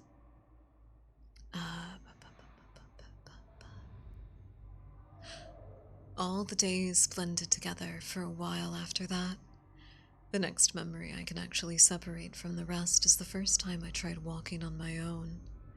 There were staff members holding onto my arms and waist just in case I fell, and with their help, I made it all the way across the room in my first try. The doctor said that I had never seen such rapid recovery. I was giddy. Obviously, I wasn't out of the woods yet, but soon I was allowed to live at home again with frequent physical therapy sessions, and some weeks after that I returned to work. Life was almost normal for a while, except for every slight limp in my leg, the side that the train hit me on.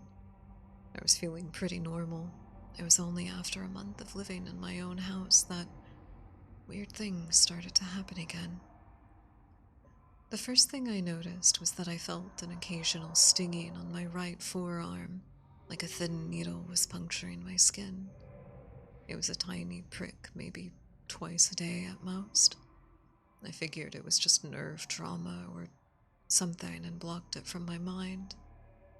Feign ignorance was harder to do when I started hearing things, though. While I was reading in bed one night, I thought about Sarah crying. I strained my ears to make sure, and I definitely heard her. But it was so distant, like I was submerged in a pool. I made my way downstairs quickly, concerned that she had hurt herself or something, but she was just washing dishes in the kitchen. "Are you okay?" I asked cautiously. "Yeah, why?" she asked nonchalantly. "No reason." I dismissed these oddities as best that I could. After all, how could anyone expect to recover from being hit by a fucking train without some lingering effects? Every so often, mostly when I was trying to fall asleep or sitting in a silent room, I could hear the occasional sounds that I couldn't connect at first. Gradually, I determined that there were hospital sounds, stretchers being rolled across tiled floors, beeping from the machines, rapid chatter between nurses and doctors. Although I figured anyone who had suffered as much trauma as I would experience some degree of whatever I was experiencing. I decided to bring it up with my doctor. He told me it was perfectly normal for someone in my circumstances, and he could prescribe me a sleep aid if I felt it was necessary. I told him it wasn't that big of a deal. I was just satisfied that the doctor could explain my symptoms.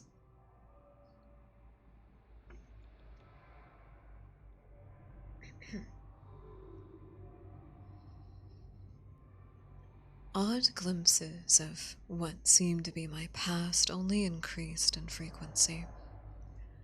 When I slept, I finally dreamed again, but it was always the same thing. And if I saw anything at all, it was the hospital room. Sometimes there were other people in the room, and sometimes I was alone, with only the machines. There was one night in particular which the dream was more vivid and gripping than usual.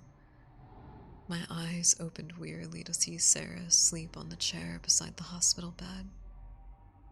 "Sarah?" I croaked, and she jerked awake. "Henry!" She scrambled to my side, clutching my hand. At this point, it occurred to me that I was dreaming. I stared right into Sarah's eyes.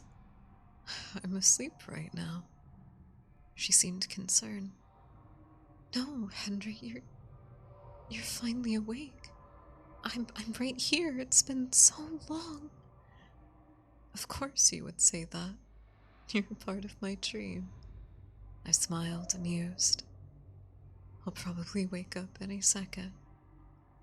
But as I spoke, the familiar soreness caught up to me all at once. It practically knocked the wind out of my lungs. "Henry, no!" Her distress was now more evident. "I don't know what you're talking about. Stay with me, Henry. Stay awake. Look at me."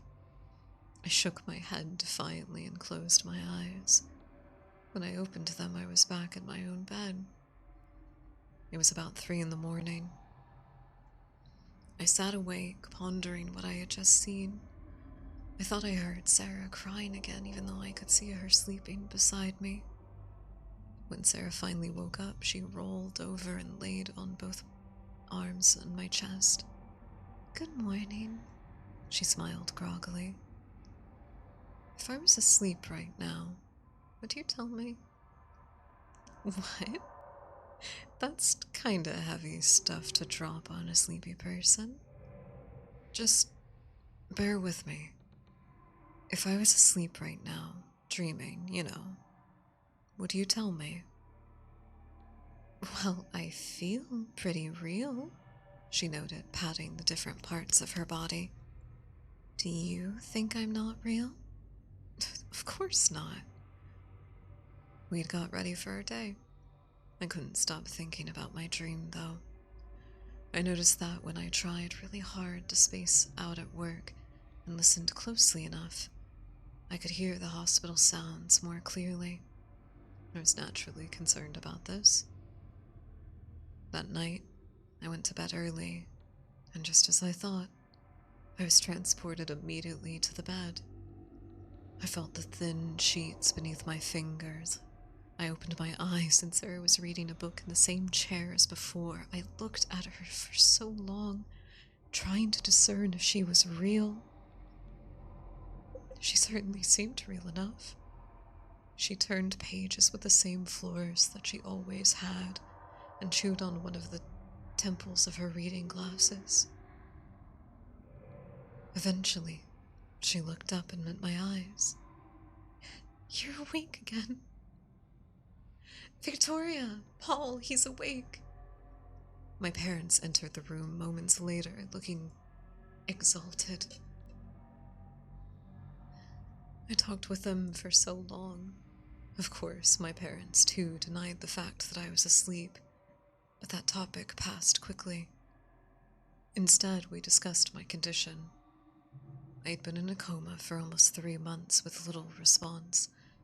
They had been slowly losing hope for my recovery until my brain showed signs of activity. Since that time, they had been visiting me frequently, hoping that I would wake up. It seemed a pretty convincing story. After hours and hours of talking, I had to stop. I was truly, truly tired. Of course, they all understood, and I fell back asleep. Only this time I didn't wake up in my own bed. I woke up in the same hospital bed a few hours later. I had to think about it for a long time, but I eventually concluded that I must have imagined my miraculous recovery. I'd been in a coma the whole time, after all. As you could imagine, it was hard to swallow at first. Since then, I've been making a second recovery, which has been slower and less successful than the first.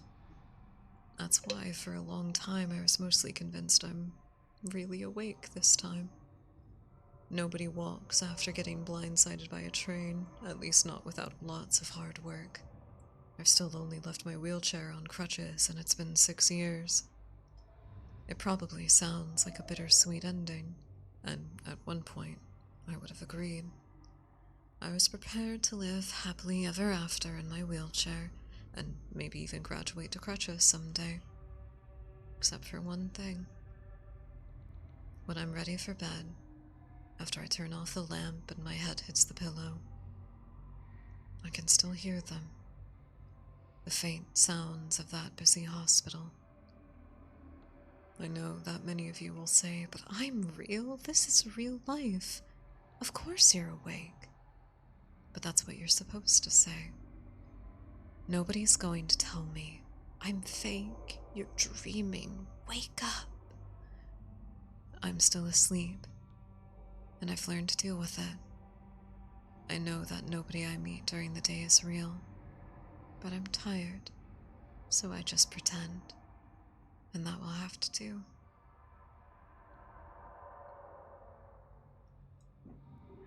The end. The end. Did you like that one? Did you like that one? I hope so. I hope so. I thought those two would work really well together next to each other. Did you guys like it? Does that make any sound? Wait. It does. What does that sound like? What do you think I'm doing? What an eepy, sleepy guy.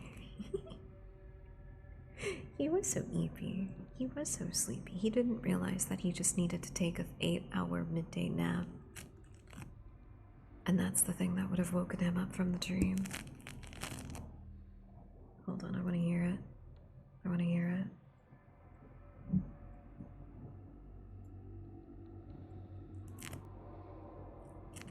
Ooh. Ooh. Sounds like you're tearing something. I am. I'm peeling an orange.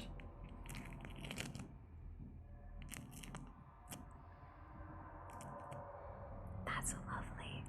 I like that. That's like the perfect scratching in my brain. Oh yeah. Oh yeah. They're little cuties. My, technically, the first part of my dinner is just a big pile of fruit. I'm gonna make something after stream. I haven't decided yet. What is everybody having for food today? Some people have just woken up recently, so they haven't even had breakfast. What have you had to eat today? Aside from Taco Bell. Aside from that.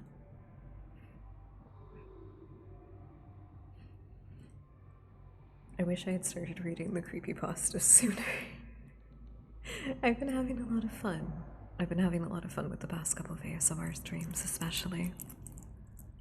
Putting a lot of effort into these always feels very rewarding. Tuna rice with kimchi. Oh. Fuck, that sounds good, mosslings. Oh no. Tuna rice with kimchi. Oh, I want that now. Oh no. Pop-Tart and a tuna Pokeball. I fucking love tuna Pokeballs, damn it. I usually get mine with mango, avocado, and spicy mayo. That's what I like. Has anybody tried the protein Pop-Tarts? I don't know if I want to, but I'm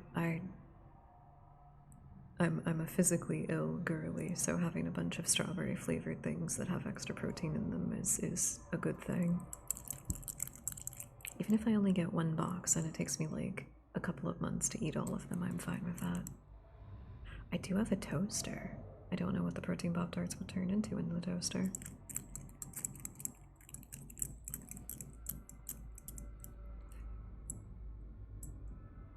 I didn't get all dressed up today, so my rings feel very aesthetically out of place, but I still like the jingling. I don't want to be a guinea pig. Aww, but that's what the dust bunnies are. I test out all kinds of goofy things on you. We have found out so far that there's a variety of things that seem to have no effect, including any form of disinfectant. It vaporizes before it can come in contact with you. Got a new DM screen. Ooh, hell yeah. Hold on, let me see. I don't think we have a tabletop specific channel. If you'd like to share any pictures of it, you can put it in games if you'd like to. That's right, we have a VTM channel specifically, and I haven't even been keeping up with VTM news lately. Oops. Oops.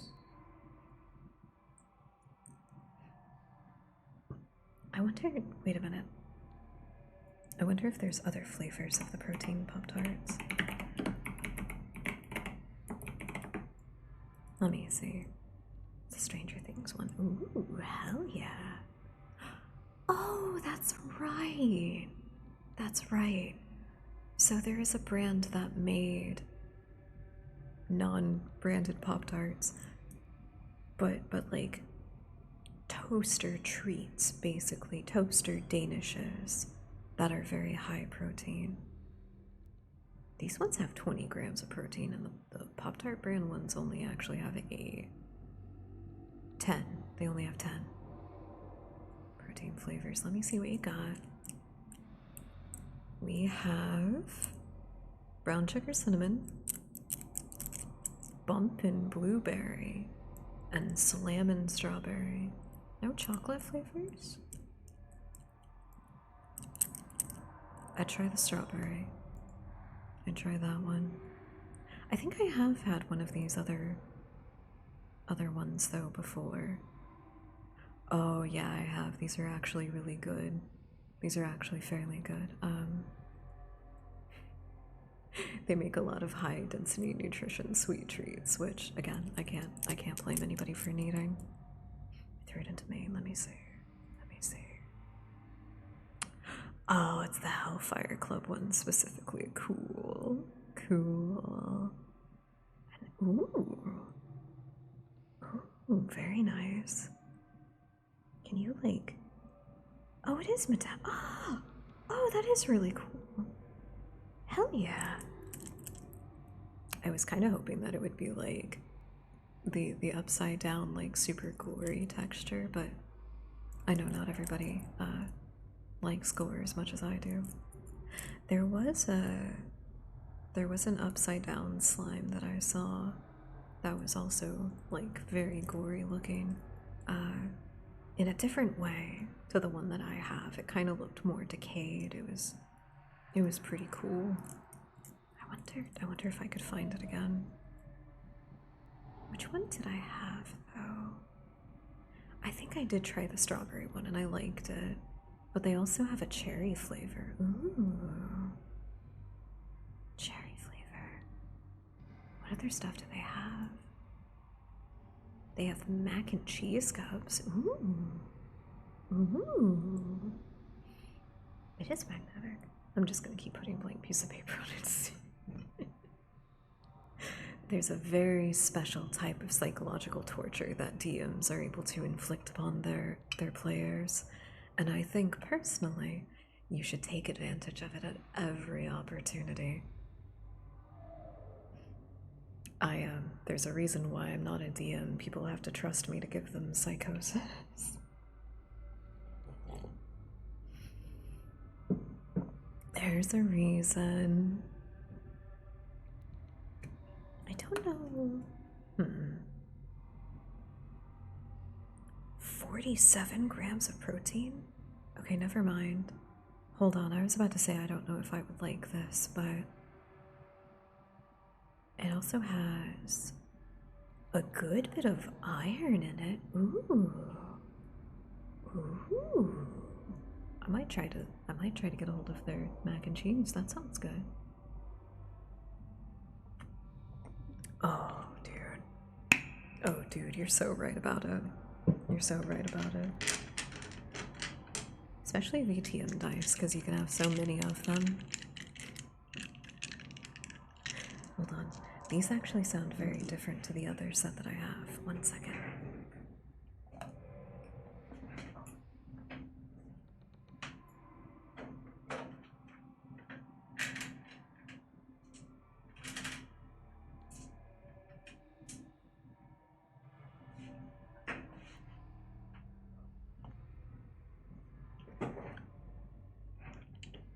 So, some time ago, quite a few years now, I was playing Electric Bastion Land with a group of friends, and one of those friends made 2 sets of dice for each of the players. One was to represent the characters of the players, and so I have one that is this beautiful shimmering pink color, and the numbers are a very pretty gothic font in very, very dark black pigment. And this is what they sound like.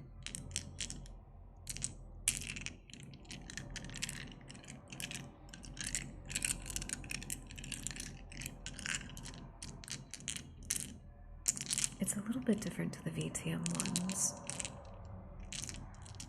The other set, based off the character that I played, are... Oh, hello! I'm so sorry, all of our alerts are turned off because it's an ASMR stream. But welcome in, Omega. Thank you so much for the raid. I hope you had a lovely, lovely stream. Welcome in, everyone. Hi. Hi, hello, raiders. I hope you're having a lovely, lovely night. Hell has come to your stream. How dare you? You're going to give me lag. No. There we go. Sorry, I was just juggling some dice. But welcome in, everybody. I hope you're having a lovely, lovely night. What are some of your favorite sounds? I would love to know. And what's your greatest fear? I would love to know. But welcome in. I hope you had fun on your stream, Omega. What did you get up to? I found something double.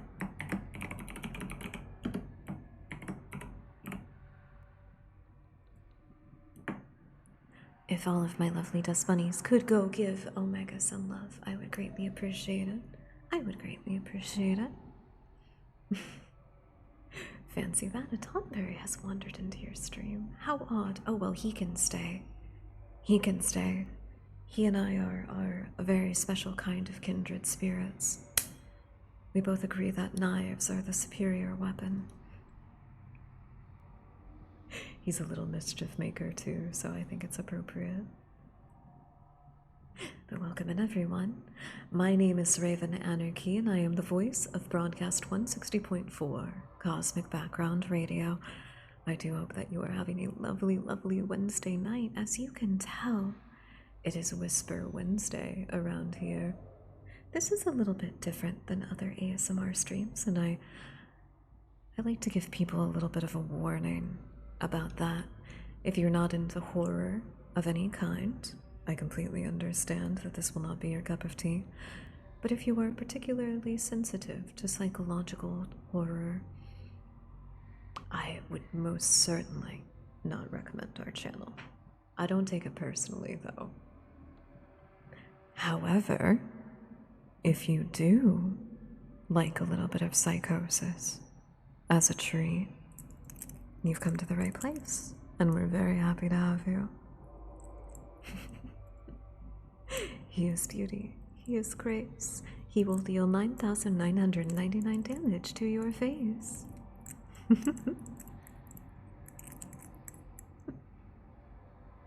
I could never bring myself to even try to fight him. I could never bring myself to do it. My friend tried to get me to fight him and I wouldn't. I refused. I played Final Fantasy X, and that's the first time I remember running into him as often as I did. I played Final Fantasy X when I was very young.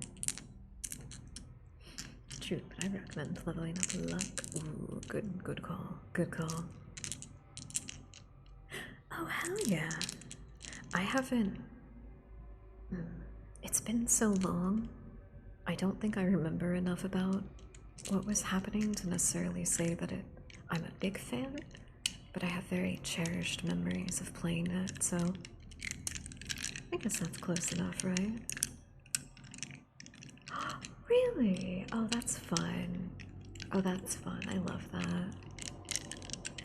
Oh, I'm so sorry. I almost forgot, Omega. If you have to raid and run for any reason, please, please, please feel free to. Please make sure that you are taking care of yourself, as it is oh so important to do so. A nice little self-care checklist, especially for the spring season. Since the weather is changing, the atmospheric pressure is shifting.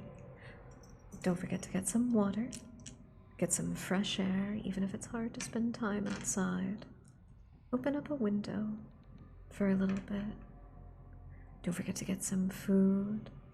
Fruits, especially, have a lot of nutrition in them and will help you stay hydrated.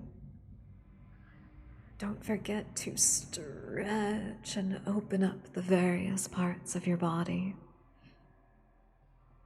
Get that blood flowing.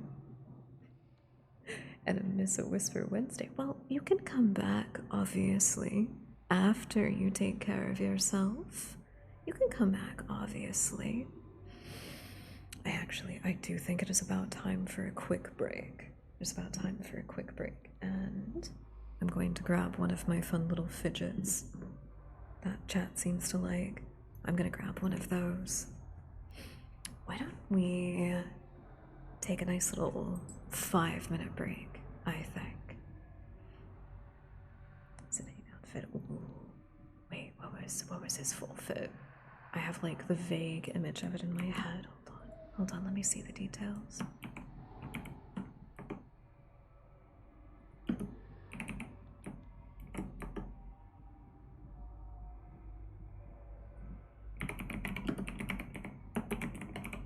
I don't think it's pulling up the right character.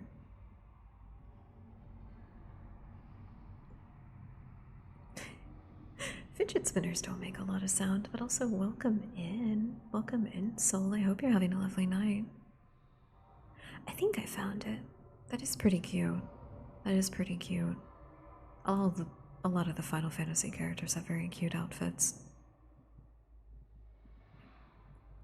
Alright, we are gonna take a very, very quick little break. Very quick little break. I might even set a timer for 5 minutes for myself. I would very much so ask very politely that all of the dust bunnies in chat take some time to take care of themselves. Get some water, get some food, stretch, go to the little gamer's room, do whatever you need to do to take care of yourself. Maybe even check in with your pets or the people around you and make sure that everybody's okay. And when we come back from our break, we'll read some more scary stories. For the meantime, I will leave you with some music. Enjoy, bunnies.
Welcome back, everyone. Hi.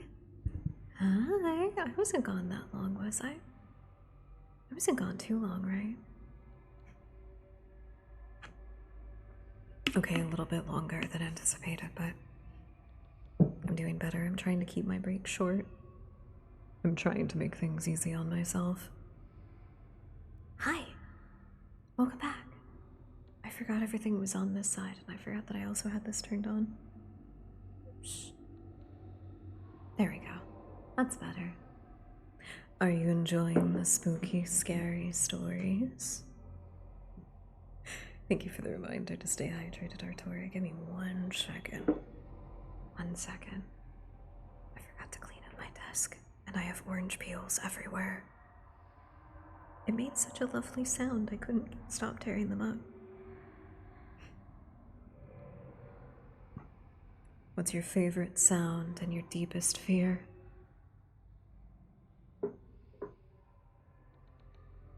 Alright. Hydrating. Hydrating, I promise.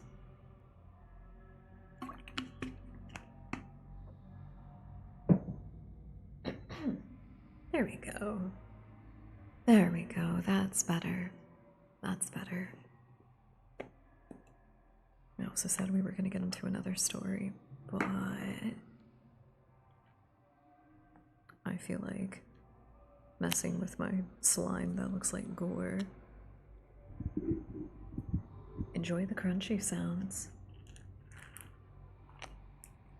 Having a stroke. Oop. That's a pretty good fear. That's a pretty good fear, honestly.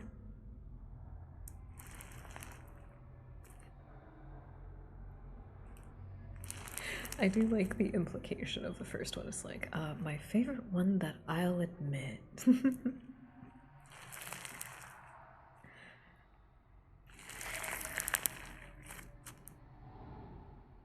I forgot to pause the music again. I was just listening to it jamming out.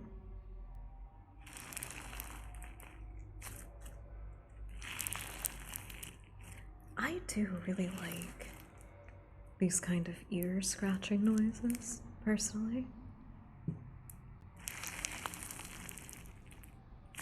There is something especially satisfying to me.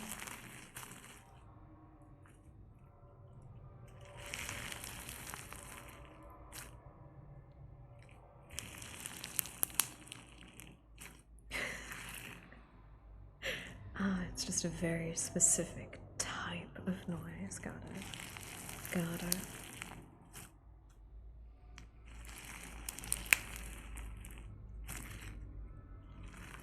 I want to do suspicious comedy, but not be sexualized while I do it. Kind of in like a drag kind of a way. Like I like vulgar humor quite a lot. But sometimes when you say things, people imagine things. Unfortunately. Yeah, it's more of just like there's a sorry. Rambling whisper yaps ahead. Excuse me, 1 second. Rambling whisper yaps ahead. There is a very big discussion in, especially the alternative community right now, about sexualization. And to me, sexualization is the kind of like allowing yourself to feel a certain way about how somebody is presenting. And sometimes people do that intentionally. You know, sex workers, as an instant, they consent to that sexualization because of what they're making. Sometimes different kinds of art use that to elicit a certain reaction from the person looking at the art. Unfortunately, as one would expect, there's that group of people who don't want to be sexualized. That some people have a hard time understanding the consent part of that. And in the alternative community, there's big discourse right now about whether not safe for work models of the variety that are also alternative or appear alternative in their work are contributing to that sexualization and that fetishization. To which I would say no, obviously, because they're consenting to it. And that's the part that's fine. But it's something you'll run into in the scene if you are a part of it in public, is that some people are not there for the culture, some people are not there for the scene, some people are there to scratch a very particular itch. And there's no separation of it, unfortunately. And that's just kind of something you have to deal with, like, learn how to deal with. Some people are weird. I don't know. I want to be able to do the things that drag queens do.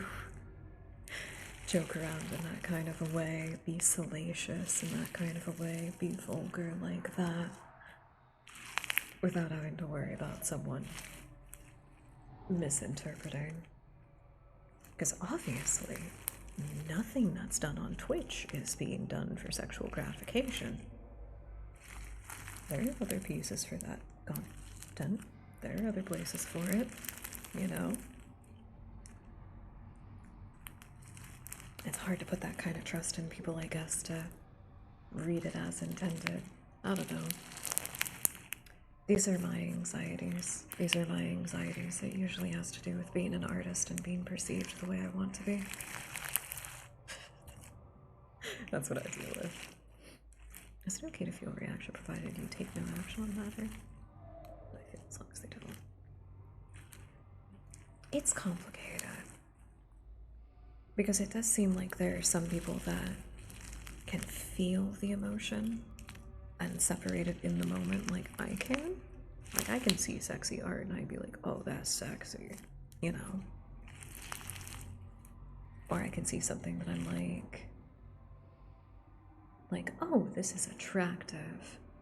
But unless the thing is being presented to me sexually, or with the permission to sexualize it, I just don't.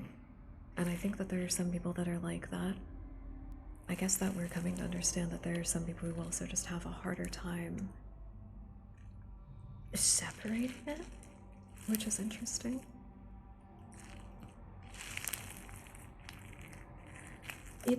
I guess it's more troublesome when people are creepy about it.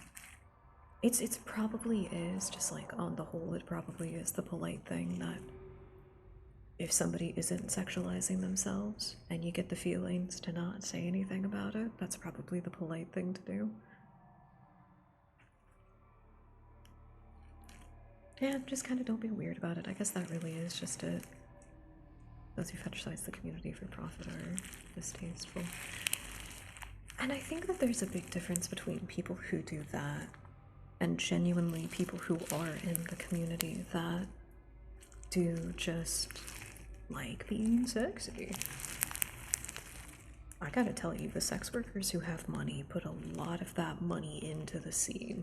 They go to shows, they go to concerts, they shop local goth venues. They got the money to spend it and they are spending it right. They're spending it on the community. I think, fortunately, it seems that it's more people doing like weird AI girlfriend stuff that seem to just be fetishizing it. I think that's a good word for it, though, Omega. Distasteful. It's just kind of distasteful.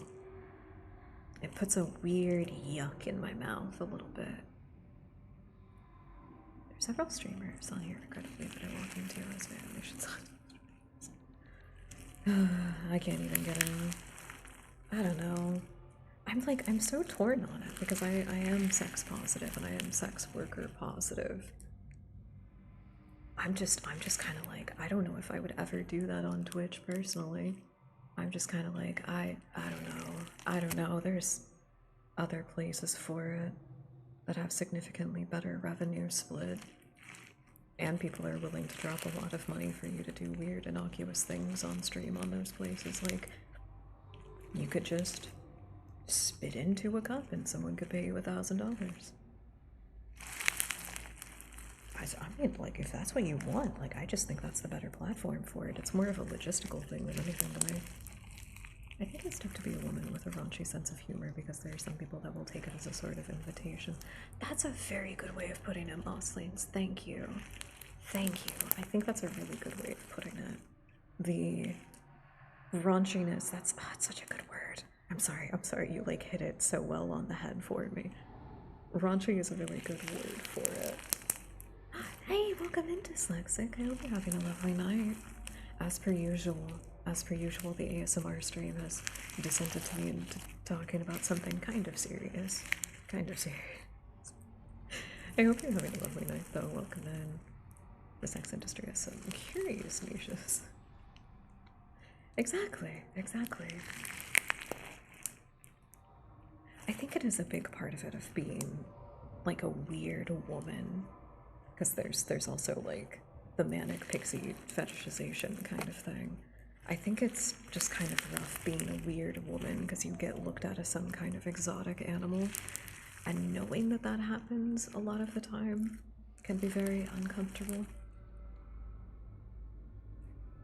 There is nothing that we can do to stop the creeps from being creeps. There is no magic way to present ourselves that all of a sudden they would say, oh, these are actually people. The creeps are going to be creeps.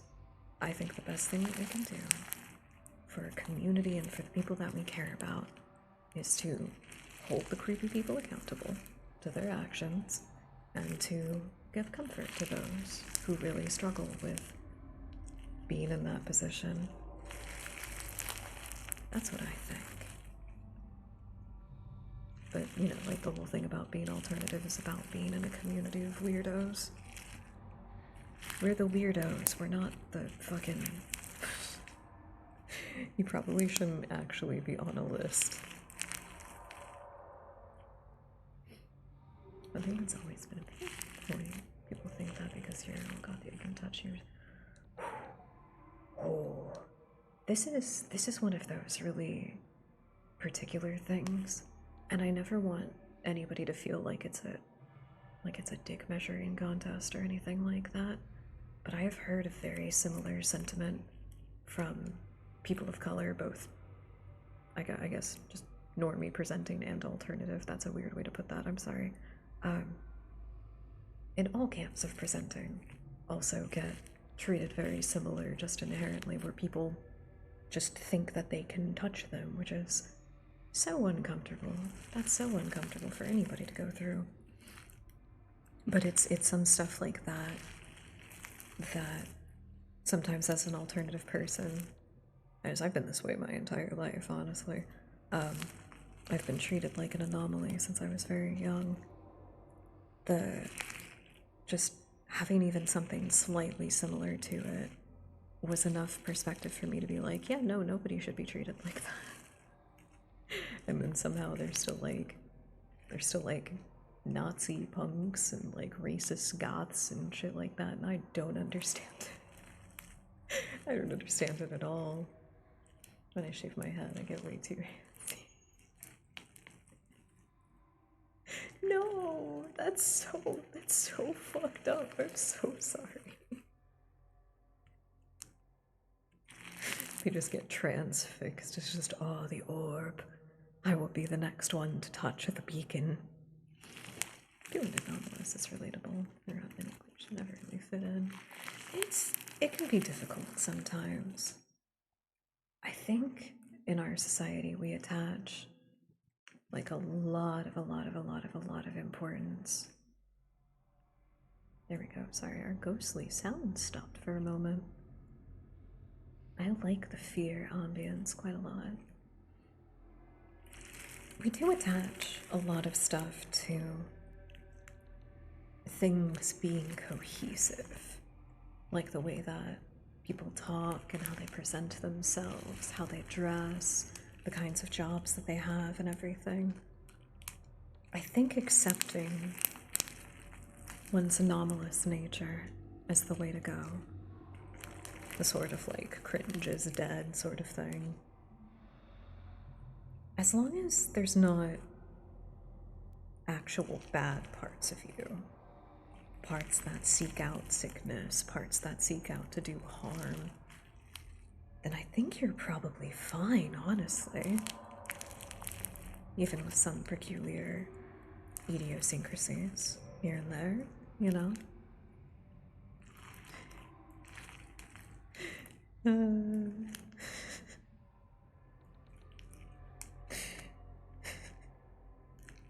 Would you like to do some funny stuff?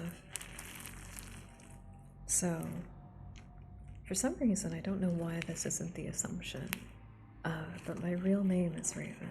Sorry, my canon name is Raven. And that is something that I've gotten, maybe not necessarily bullied, but I got a lot of weird attention about it. For years, I could not escape the "oh, that's so Raven" jokes. I couldn't escape it. Little did they know I actually had clairvoyance the whole time. Sorry, I'm having fun. My crunchy slime is my favorite. I've got a bunch of other fidgets I can play with, but this one is currently my favorite. I'm gonna try to whip it up a lot and then get a lot of little air bubbles in there.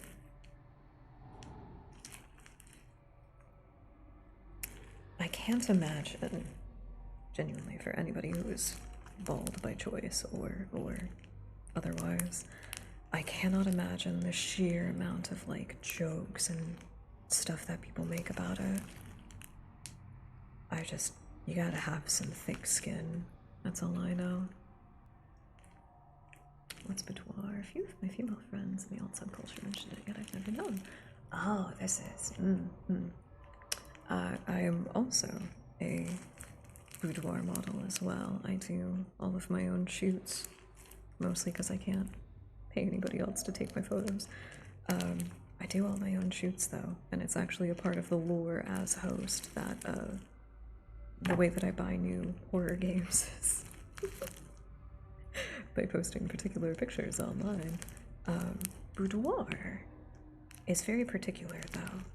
As you can imagine, it's French. Artistically speaking, it is a sexual presentation of the feminine form with the intention of empowerment through eroticism and capturing the body as it naturally is, just allowing for adornments and getting this wonderful feeling of opulence. A lot of what you'll see is usually models with fairly like neutral makeup, I'd say. Not necessarily all natural, but just very highlighting of all of their features. And there's a lot of use of lingerie or strategic uses without it in different ways. There's this beautiful exemplary in the way that the photos are taken to highlight shadows and the curves of the body and all of the different forms. There's botanical influences, more of that just what is, artistically speaking, feminine, and the exemption of that and its chosen state of eroticism. It's a big brain artistic-y kind of gooner material, if you will. This is not for the weak of heart. Wait, Sandra, welcome in. I hope you're having a lovely, lovely night. Aw, thank you. I'm glad. I don't like to think of us all as little weirdos that have to retreat to the internet. I like to think of us all as little creatures that are just like, oh, thank goodness, back to the dark place. Back to the dark place. I like it here. I think that's the best way to think about it. There we go. I really do like this one. I like hanging out in the void. This is great. We're getting some fantastic sizzles now. Let's go.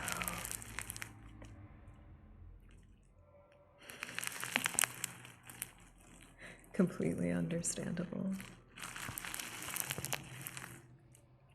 Completely. I can't even imagine going to one convention. Okay. I'm gonna put that one away for now, but you get some extra crunchies.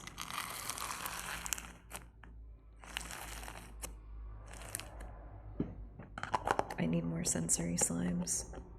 Guys, I need more fucking sensory slimes. I love these. These are so cool. We can get ones that make all kinds of really fun textural sounds too. Boudoir is really cool though.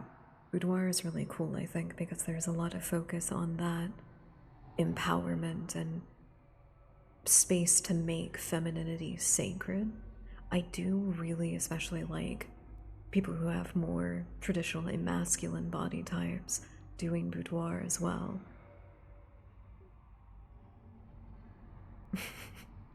I just realized how much I just told on myself. I've seen a lot of guys actually also do boudoir with the very pretty, very lacy lingerie and everything, and that's also quite nice. So I have a big soft spot in my heart for boudoir. I also like pinup stuff quite a lot, but to me that's more like showmanship, like you're putting on a scene for the shoot that you're having, you know?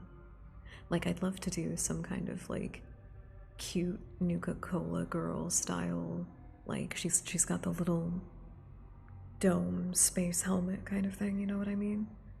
I'd love to do something like that one day, but the production value is quite a bit higher. Boudoir can be pretty simple depending on what you got at your disposal. There's a link for all of the gooners of taste in chat. There are links. There are links. There are previews. There are links. There's a payment and a subscription box as well. Spend responsibly. Oh, did you like that light song, bro? I'm glad. I'm glad. Thank you. Thank you. Not Rocky Horror. Oh no. Rocky. Would you believe I grew up watching Rocky Horror Picture Show? The movie that no one under the age of like 18 should see. I grew up watching it, so if you've ever been curious why certain things are wrong with me, I don't, I guess because of the aforementioned, like, sexualization. I don't talk about it, like, too much, I don't think. But my identity as being on the asexual spectrum is very, very important to me. And I always describe that I've had this fascination with sex since I was way too young to.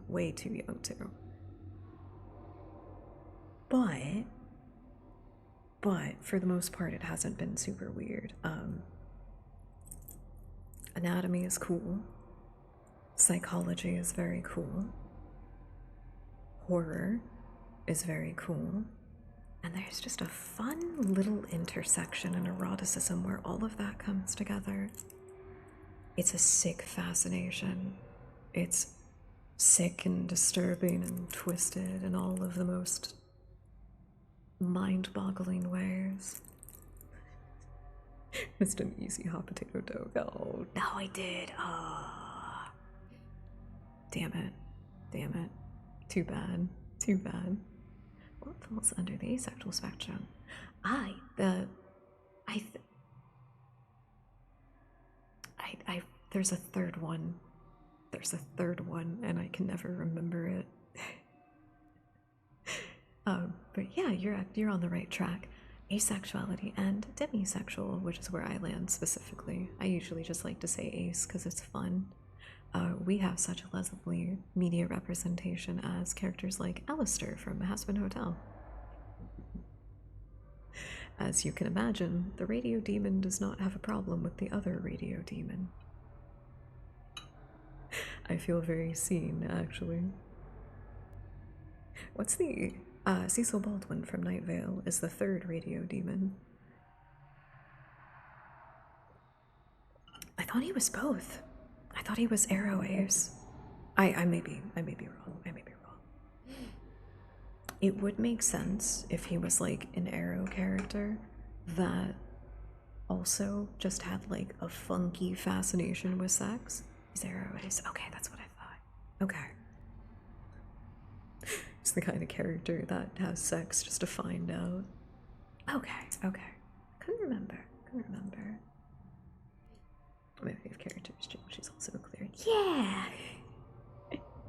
Sorry, also very special representation. Also very special representation that we don't get very often. I do like that people, even those without BPD, were able to really identify with her in different ways outside of just like having a clinical condition and everything. I like that people were able to kind of break it down and admit that a lot of these insecurities are just completely normal things that they feel sometimes. It makes BPD acceptance feel a little bit more realistic, even though there's a lot of places where mental health acceptance and understanding kind of falls through the cracks. It's so unfortunate. But baby steps. Baby steps are still steps, so I'll take it. Jinx is a really fun character. I really did like her presentation in Arcane. I know that show technically does not have a main character, but I wish it had been her. She's just so cool. She was so cool. And Ella Perel, that was her voice actress, also played the character very, very well. There's a reason we have a girl failure support group on the Discord. I'm out here to help encourage all of my BPD girlies, all of the girlies of low physical constitution, all of the mentally ill babes out there. You are seen, you are heard, and this is the best place for us to remind you.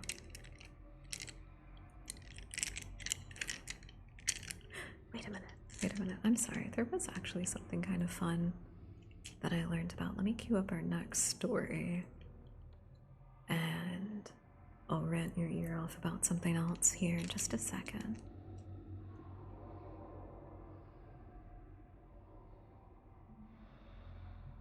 I've got two that stand out to me. We have the Smiling Man and the Rotted Man. I think I'm gonna start with the Smiling Man, and then we'll read the Rotted Man too. Okay, let me see if I can find it. I talked about it a little bit the other day. It's so apt for a mentally ill anime woman to be talking about this.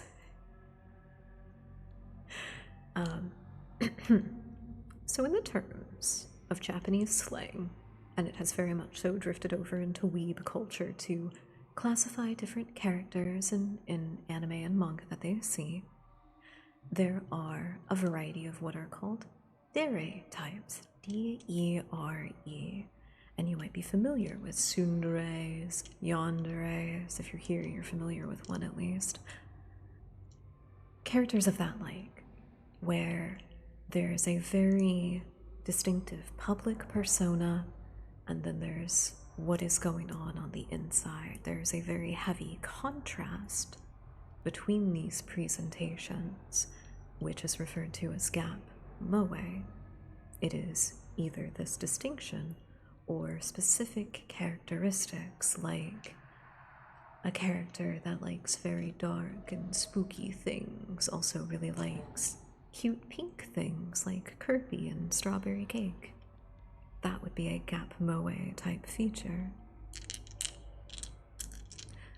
A dairy type that I did not know about until recently, and I am very, very curious to interact with more of the community around it, are Minheras, categorized on the dairy type wiki.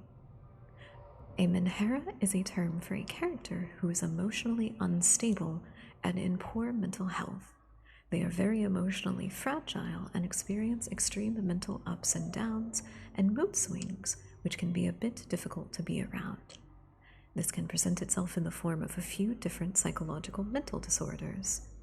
Now, of course, all of this is through the view of Japanese culture, which unfortunately in the modern day does not have a very healthy relationship with mental health. People are working on it, though. Minhera stuff is usually this artistic expression where they get to talk about these types of things a little bit more openly, a little bit more blatantly. There is, in fact, an anime called Minhera-chan about a girl who becomes recluse after leaving school for a short time, and even though her family accepts her for how she is and tries to take care of her, they never really push her out of her shell.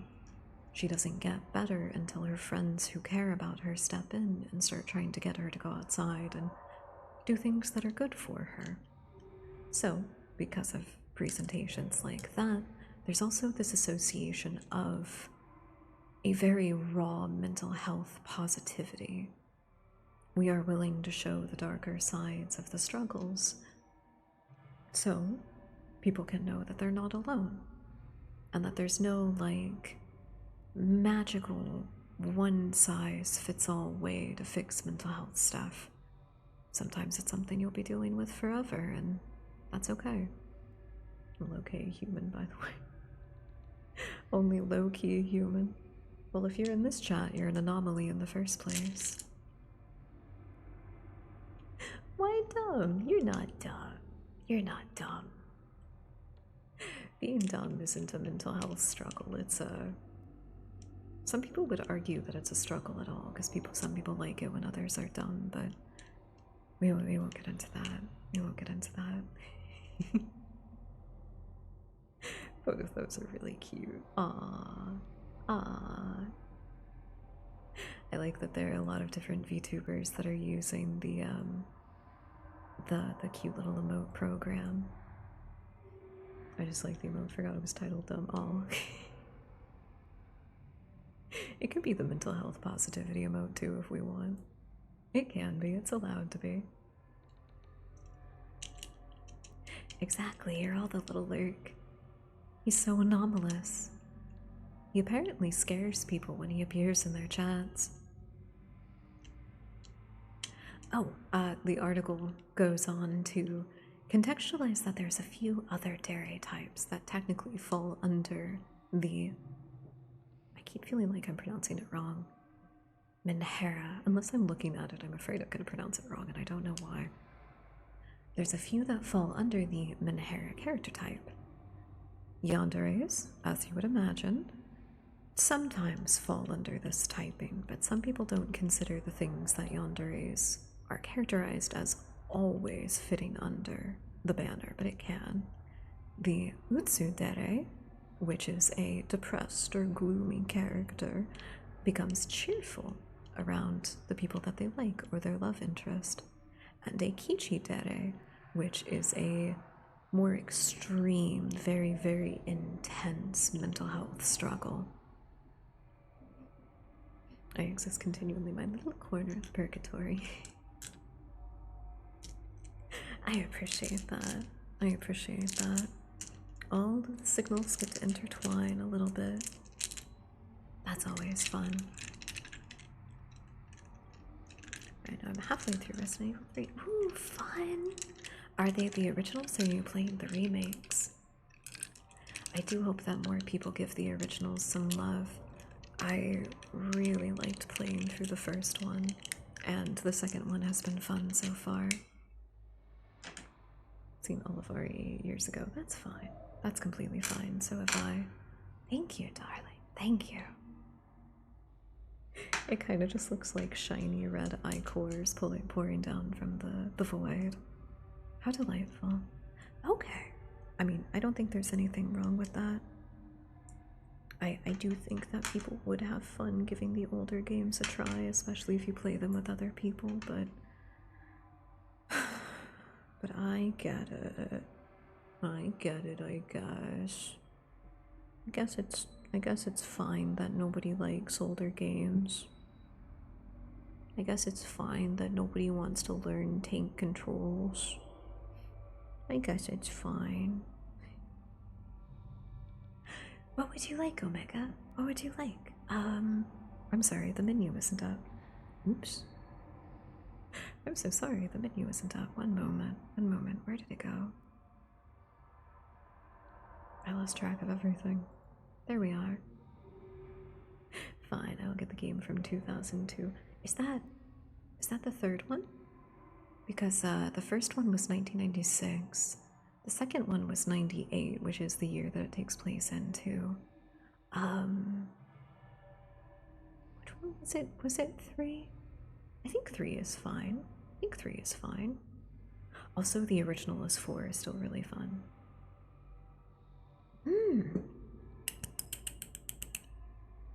Absolutely. Absolutely. We can do a tarot reading before our next story. I will be using my personal favorite deck, which is my Homestuck deck. I'll read out the characters on them if there's anybody significant. These are my favorite. I've put a lot of love into them, but they're still not bent out of shape, which is pretty nice. So go ahead and manifest your vague question to the universe, and I will do a... I'm so sorry, Cody, I didn't do the yippee for you. Yippee! Thank you so much for the resubscribe for 4 months. I appreciate it. I hope you're having a lovely night. We are back on our nonsense. Let's go. Let's go. Manifest your vague question to the universe as I shuffle the cards, and I will pull 3, one representing the past, one representing the present, and one representing the future. From the meaning of these cards and their alignment, we shall discern what is important to the decisions that you need to make, what is the decision that you need to make, and the consequences of not adhering to the plan. I'll give them one more big shuffle right over here. Homestuck veterans. Mosslings, would you like to know something really cute? Cruise Night and I got together because we started hanging out to read Homestuck together.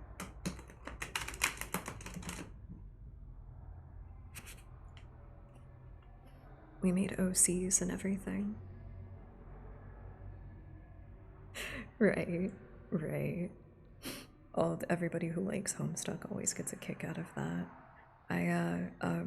I still follow Octopimp actually, but that was when I started understanding that there was like a really big fandom space for fan voice acting and projects and stuff like that, like reading comics and all that kind of thing. I got very heavily, very heavily into fandom space at that time. Wait a minute, something doesn't look right. Something doesn't look right. No, that's right, okay. Never mind. Even I'm getting used to my new filters. I kind of have a Homestuck Stolen Valor because I read all of it later, as I already done. Aww. I remember the finale. I remember the day the finale was posted. Shit was crazy. Okay. We're getting our cards. Actually, you know what? You know what? I don't think that I changed something earlier, so things might look slightly different than normal. But I want to put on the camera for the tarot readings. You'll have to forgive me that I don't have a proper top-down view of everything. Consider it the tiniest bit of fan service. Consider it that. Hi. Oh, I didn't move over. There we go.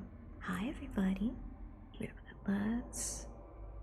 I am shifted over significantly more this way than I usually am. There we go, and you can still see the... Oh, wait, no, this is perfect. This is perfect, actually. I'm shifted so far over that I can just point you at the table. Oh, this is perfect. Ignore the monster cans and fruit. Ignore it. Thank you. It's very cozy. I'm very, very cozy today. Technically pajamas, but don't tell anybody. Okay. We've got our 3 cards drawn. I've got my little booklet for the readings of each card. Are we ready, Omega? Did you have a particular question you wanted to ask the universe? If not, I'll do a general reading. Everyone needs their potassium. Everyone does. Amen. Please remember to take care of yourself. Eat fruit. With the changing of the season, it's very, very important to get the nutrition that comes from fruit right now. It's also good to get tea. Having trouble at the moment. Trouble with work. Alright. Our vague idea, so that your mind and your connection with the universe itself can be the thing that helps you draw conclusions. Our first card, representing the past, is upside down, the 6 of Swords, represented by a ghostly apparition holding a claymore. One of my favorite characters. So, our 6 of Swords. Overcoming obstacles of the mind, such as dealing with the effects of past trauma or depression. Reversed, this card indicates the risk of completely losing connections or companions, making it harder for the subject to recover. In a general sense, this kind of card I think is important to always kind of have in the back of your mind the idea of ups and downs when it comes to mental recovery. Sometimes you can sink down by just having a particularly bad day, having a particularly bad episode, and it can feel like we get knocked back in our progress.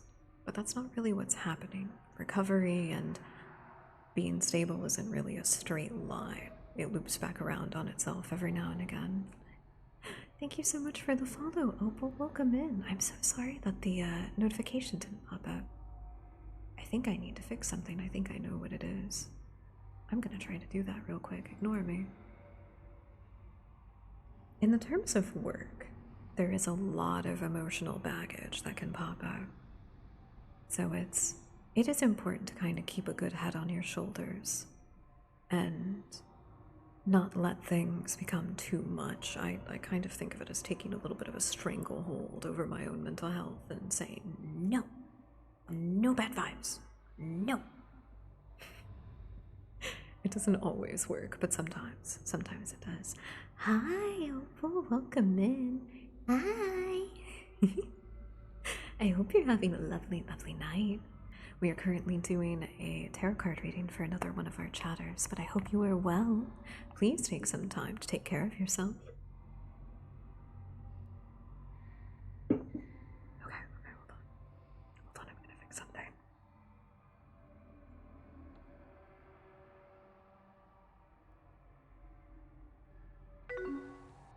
Oh, that's so much better. Oh my god, I need to fix everything. Okay. So, I suppose you can consider this one a warning from the past. Try to keep a clear head even if it's difficult right now. Give yourself space to feel and process and move on. That's harder said than done. Oh, easier said than done, but have faith in yourself. Our next card, representing the present, is the inverted, the Hanged Man, represented by our lovely little John. But upside down, the hangman is right side up. It's very nice that he's all like comfy and cozy. People think of the hangman, they think that it's an omen of ill will of some kind, but he's always depicted as somebody who has put himself willingly into the position that he's in.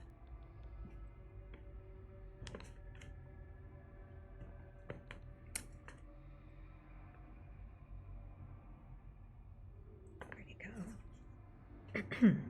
I forget that he's really far in here, actually. Number 12 of the Arcana, the Hanged Man, allowing what will happen to happen, accepting the future, pausing to reflect, sacrifice, and martyrdom. Ooh. Ooh, that's fun for a work-related query. That's very fun. The Hangman is also surrounded by strength, which is 11, and death, which is 13. There's a sort of natural cycle that comes through with the Arcana. From the Wheel of Fortune, which is understanding, to strength, soft and deliberate control, the Hangman simply lets things be. He is acceptant of nature at its core, of the entropy of the universe. Things that are out of our control will happen, because we are not in control of everything. At some times, we have to take at least a little bit of caution, and we just have to go along with the flow of the river. The Hangman is kind of fun for a present reading as well, because it could be the reading of what you need to do in the immediate, breathing deeply and letting it out, and just letting things be. Or maybe it needs you to prepare for that. Are there things that you need to get in a row to simply let the tides of fate swoop in and carry it? Are you ready to surrender control to the universe? That might be an important question to ask yourself as I begin studying Stoicism, or it could be that, or it could be that. Our final card, representing the future, is the Three of Pentacles, upside down. It is represented by a lovely couple of friends hanging out with the frogs in the bog. I like the frogs in the bog. Is that Three of Pentacles? Do you ever get nervous when you hear somebody else have a similar vocal tick to you, and then you're like, oh god, I gotta stop doing that? Not like in a mean way, it's just like, no, I'm not copying you, I swear, I'm also mentally ill. The Three of Pentacles, the nurturing of a new opportunity with merger, initial investment. Upright, this card suggests that work may begin to pay off soon. Reversed, despite all efforts, the subject is unable to get their project off the ground. Ooh. So as our warning for the future, that's the energy that we channeled into the future card specifically, is what outcome should we avoid? This would be very different otherwise, but this is the outcome that we want to avoid. Preceded by our cards about acceptance, our cards about death and the inevitable end of things, that it is just a part of life. Perhaps this is a warning against worrying too much. Maybe it's good to have faith in yourself that You've survived everything up until this point. You don't really have any evidence to suggest that you wouldn't be able to survive what comes next. And as daunting as the challenges may be, you faced them before. Everything is fairly easy to compartmentalize once you've gotten there. Ticks are infectious, I say. It's true, it's true, it's true. That's why I shouldn't feel so self-conscious about it, I think. As usual, give yourself peace of mind. Allow yourself to rest. Remember that it's good to take breaks. If you are pursuing something creative in your work, I would say specifically it is good to give yourself space. This is when your mind can brainstorm and come up with new facets of things that it wouldn't be able to otherwise. There we go. We're back. But aside from that, I think a little bit of manifestation. Wait, not the dice. Not the dice, actually. A little bit of manifestation, I think, is very good. Puts your brain in a good spot. You're welcome. I'm glad that you liked it. I have these fun little, like, hand dexterity bell balls. I don't know what else to call them. Let us manifest success, peace of mind. Let us manifest smoothness of resource acquisition so that your projects are as easy as possible. Let us manifest gratitude for your hard work. May it be recognized.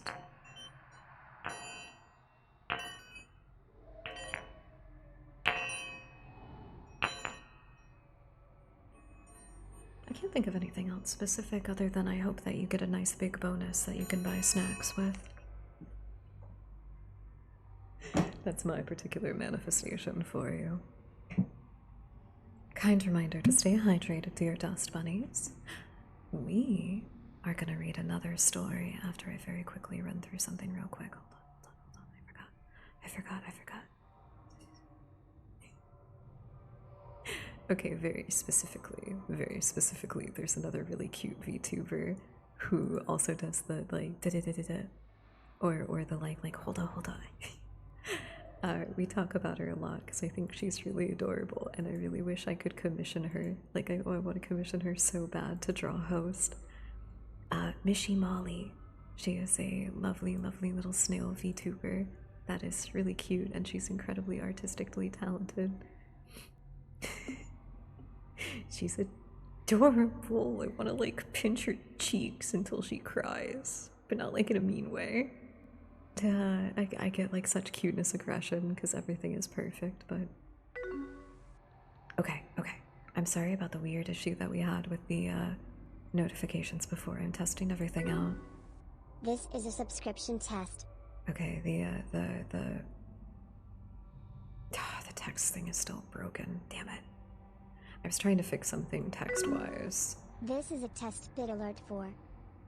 Okay, if you guys don't mind that there's text popping off of the screen, I think that's okay. We'll deal with it. Wouldn't take much for Molly. I think considering the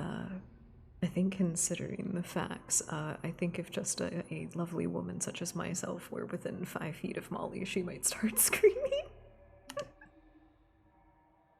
I don't mean that in any kind of a mean way. Affirmations for Cody, of course. Anything in particular? Anything in particular you would like affirmations of? I can give you a really spooky one. We love Molly in this house, though. I shouldn't say anything bad. The little snail is going to eat me and all of the microplastics in my brain. Oh no! Oh no! Dealer's choice. You got it. When thunk. What's a thunk? Oh, the sound. Thank you for that. I'm in the process of trying to switch jobs. Oof, that is always very stressful. Ooh. May your new co-workers be like just below cult level of accepting. May they just be a gaggle of little weird guys that all have like fun things to talk about. Is it a canon event to get beaten in the corner by Mr. X? Yes. Yes. Yes, it is. I haven't even gotten there yet, and I already know that it is. But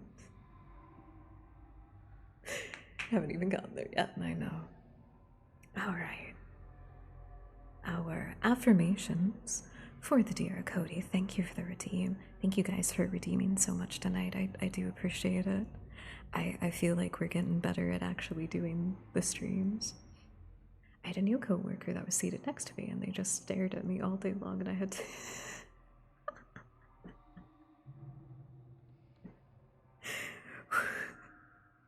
They didn't do any work. They just stared at you.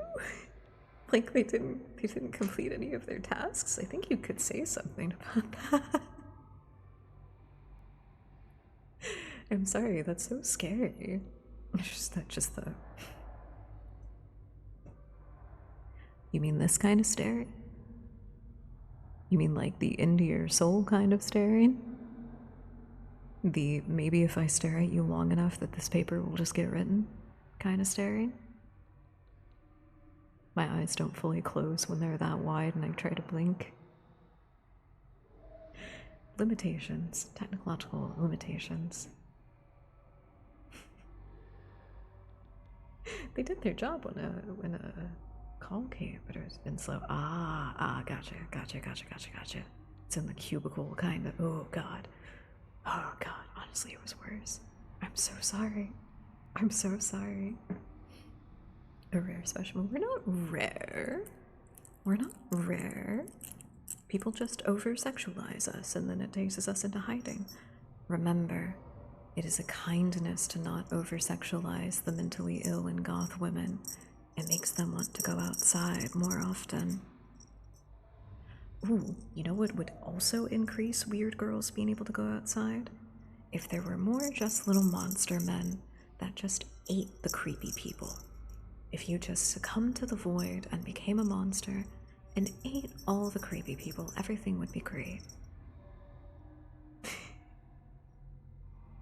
Sounds like a Junji Ito story or something. Did you have a spiral on your face, maybe?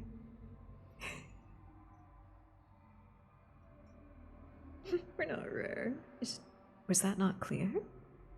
Was that not clear? I feel like I give off the vibe pretty well, especially considering... Well, I'm not a yandere for chat. I'm a yandere for Kruznik. That's my darling. Obviously, I already have one. So, unless I'm like gushing about how much I love him, I guess it doesn't come out too often. That's the subject of our affirmations. Become the monster. Become the monster. And you can choose any little nasty creatures out there to feed on. They're all lower than you now anyway, right? It's like becoming a vampire. The most appealing part of that is becoming the apex predator. You may not be able to walk the day anymore, but you are the most dangerous thing in the night, and nothing can take that from you. You've already faced the horror of ultimate death. What more could possibly be done? Becoming the monster does have its perks. I'm sure as long as the drawbacks as well, with you don't always fit back in your skin quite the same way. But if it already feels like it fits relatively unnaturally, it just gets to go back to being a costume.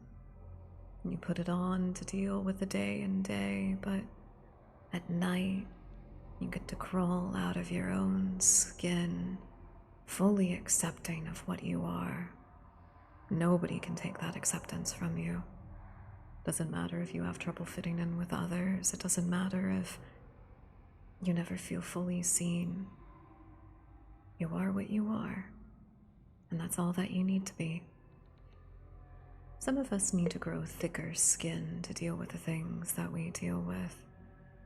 I think there's strength in that. I think there's a lot of strength in that kind of resilience.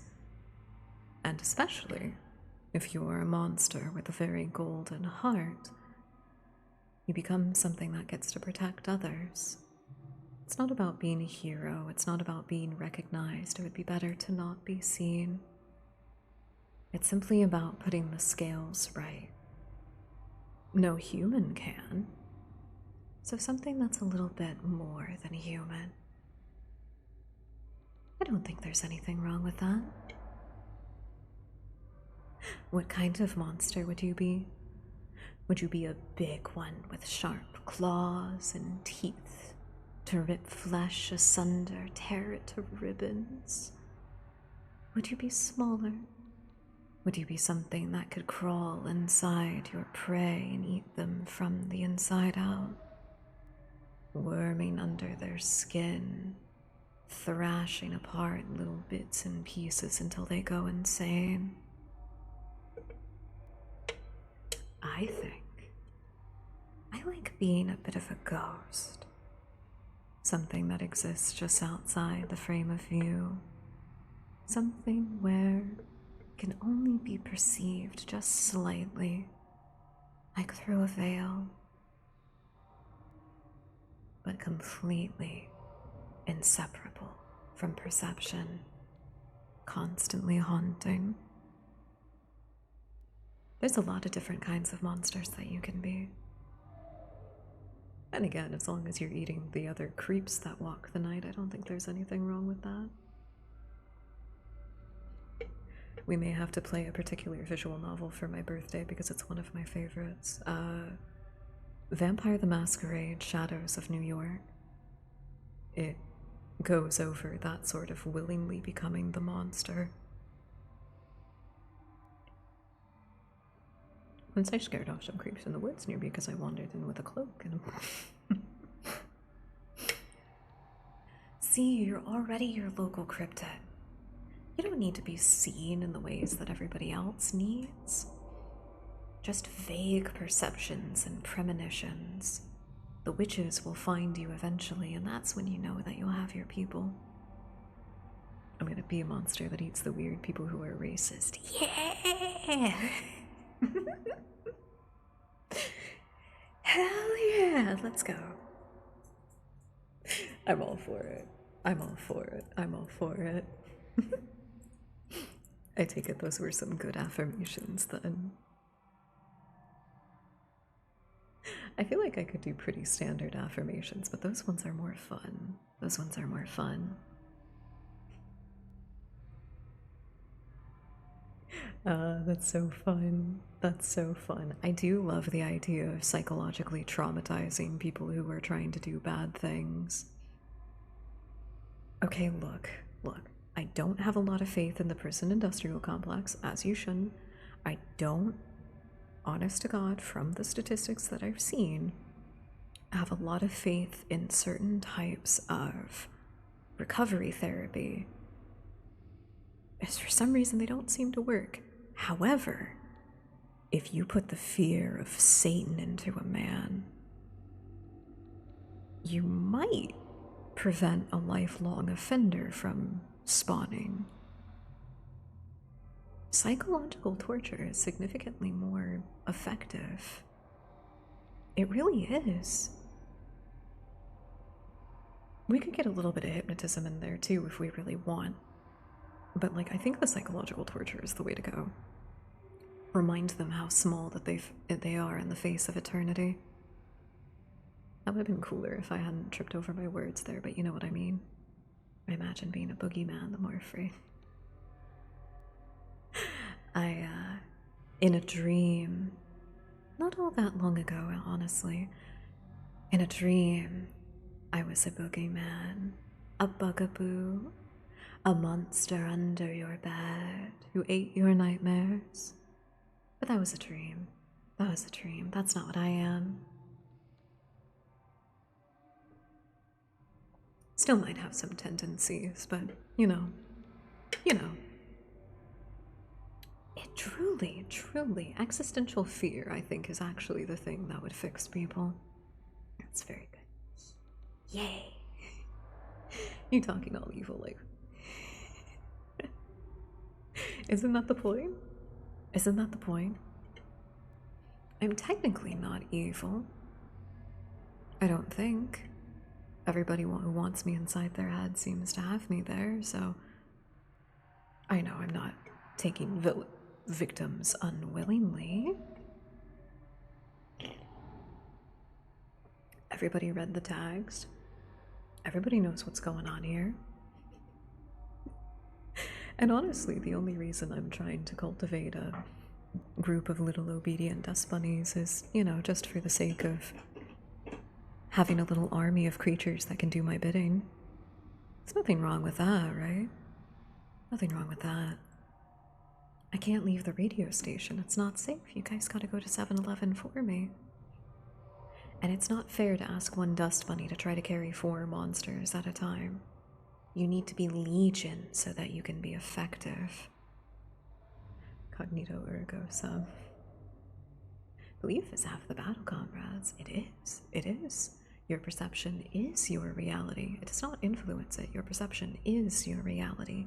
Phantasm, I feel, therefore it is.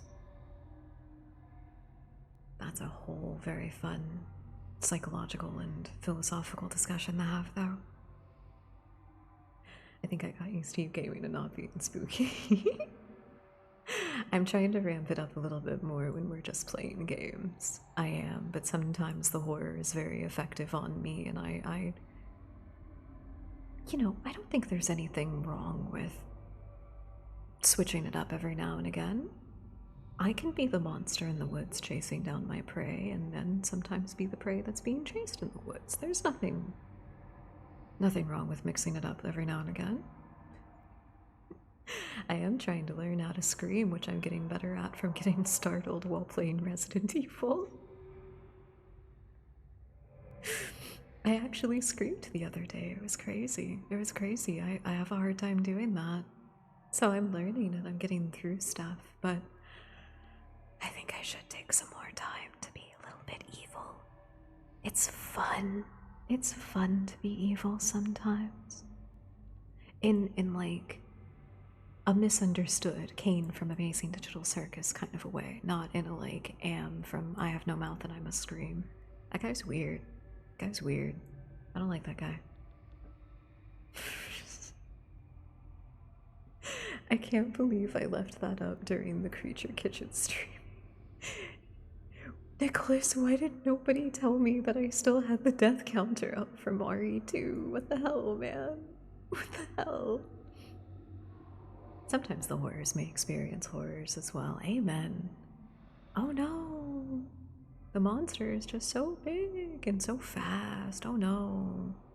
Oh no, and he seems to be losing his mind with desire. Oh, that's crazy. Don't forget to stay hydrated.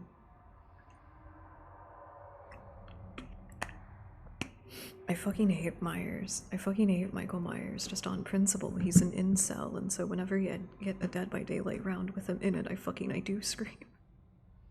But not for like the usual reasons. I hate Michael Myers so much. Jason Voorhees is a poor tortured baby who becomes a big strong man, which is fine. Which is fine. Also, his mom is fucking killer hot.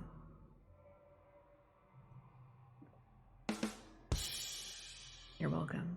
You're welcome. Nothing wrong with it at all. I just haven't seen you on stream in forever, sadly. Oh, I'm so sorry. I thought you had been lurking with us. Has it been a minute since you've been able to hang out? Well, we've missed you. I usually just assume that people are lurking if I don't notice anything. Is that a little conceited? Maybe. You saying that like being evil lines, I'm excited. I just like being a little silly. Kane just wants to do his job. He does. He does. And everybody finally admitted to themselves that he was a fucking yandere the whole time. Everybody was like, oh my god, why is he so hot? Because the yandere is having a mental fucking breakdown. That's why. It's hot when somebody loses their mind over their desire for your attention and acceptance. That shit's hot as fuck. And we need to stop lying to ourselves. We need to stop pretending that it's not. We need to stop pretending. Amazing Digital Circus is like, it's my show. I love that fucking show. I love it so much. I've got some great fan art reposted on my Twitter if you want to see it. Highly recommend it. It's so good. Oh, it's so good. Okay.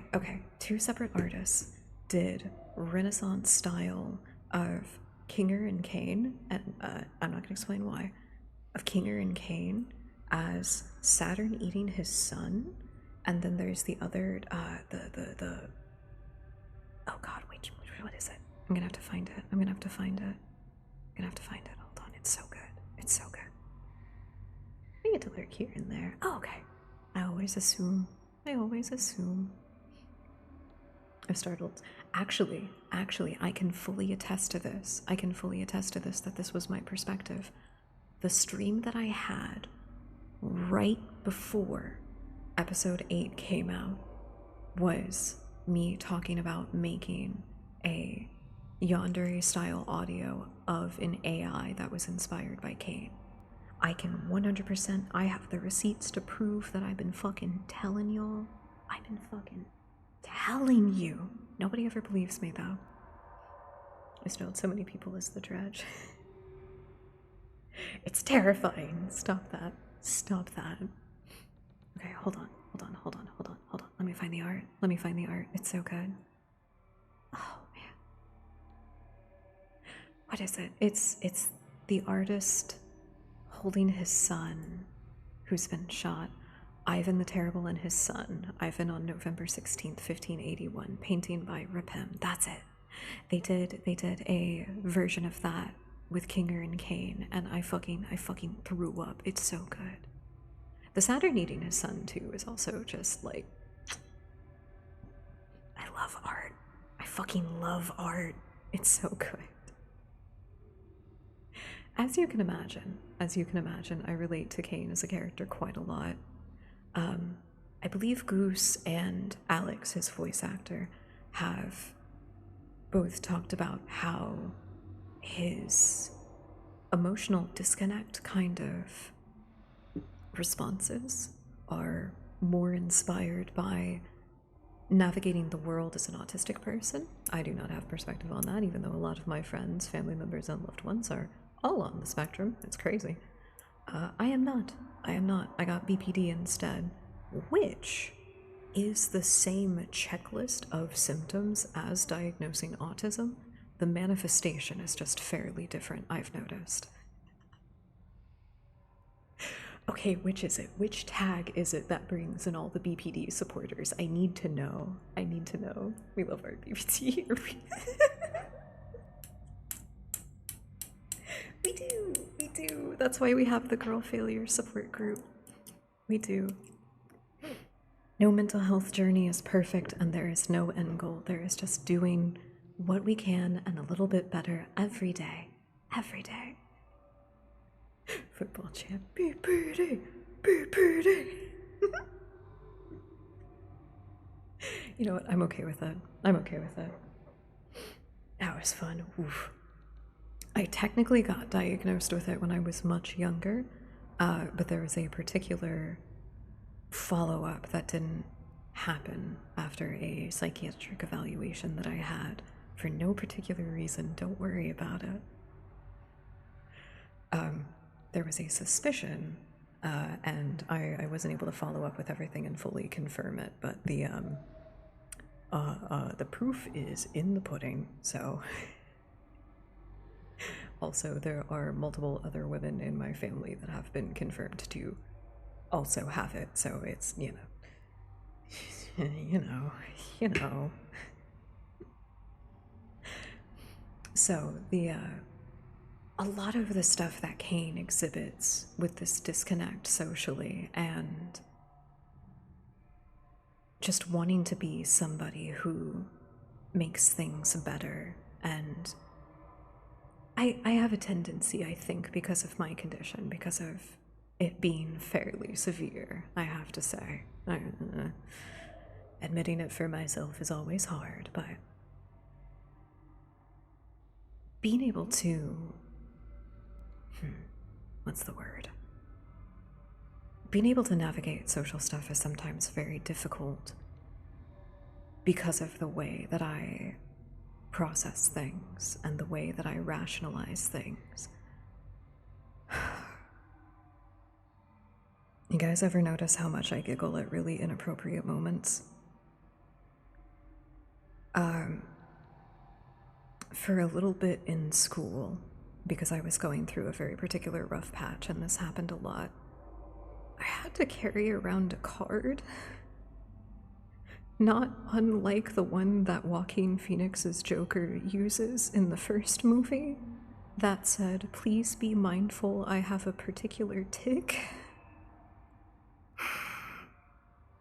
and can laugh at inappropriate moments. This does not reflect my actual feelings.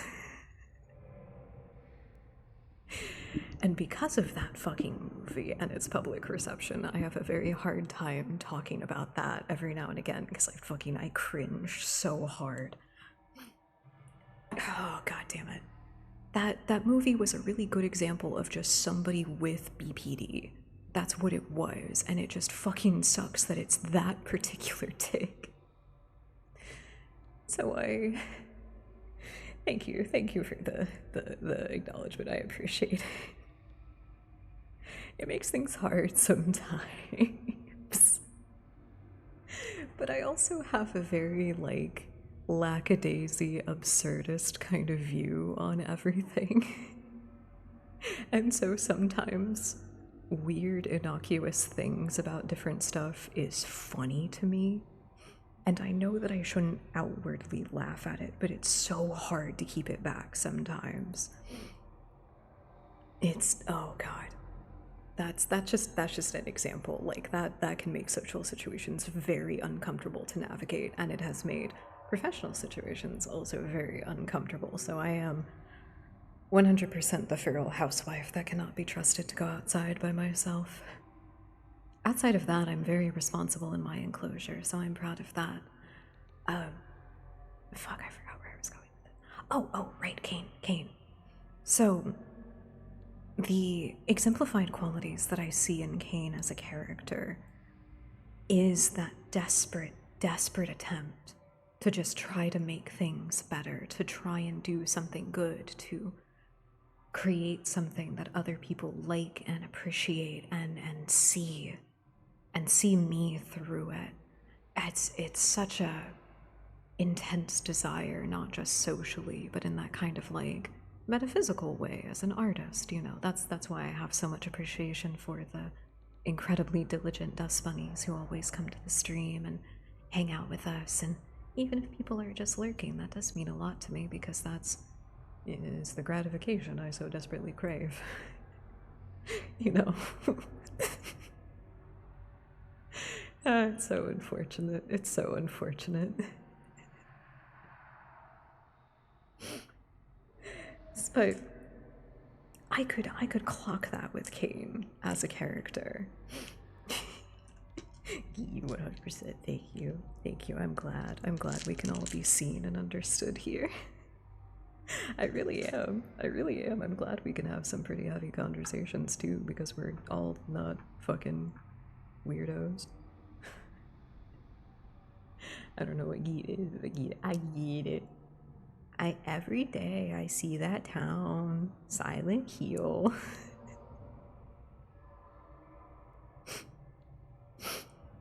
I'm sorry, I also have really, really vicious, intrusive thoughts. I also have really vicious intrusions. So, I'm glad that you guys find it charming or entertaining at the very least. Kane is just a cool fucking character. And, okay, in the most recent episode,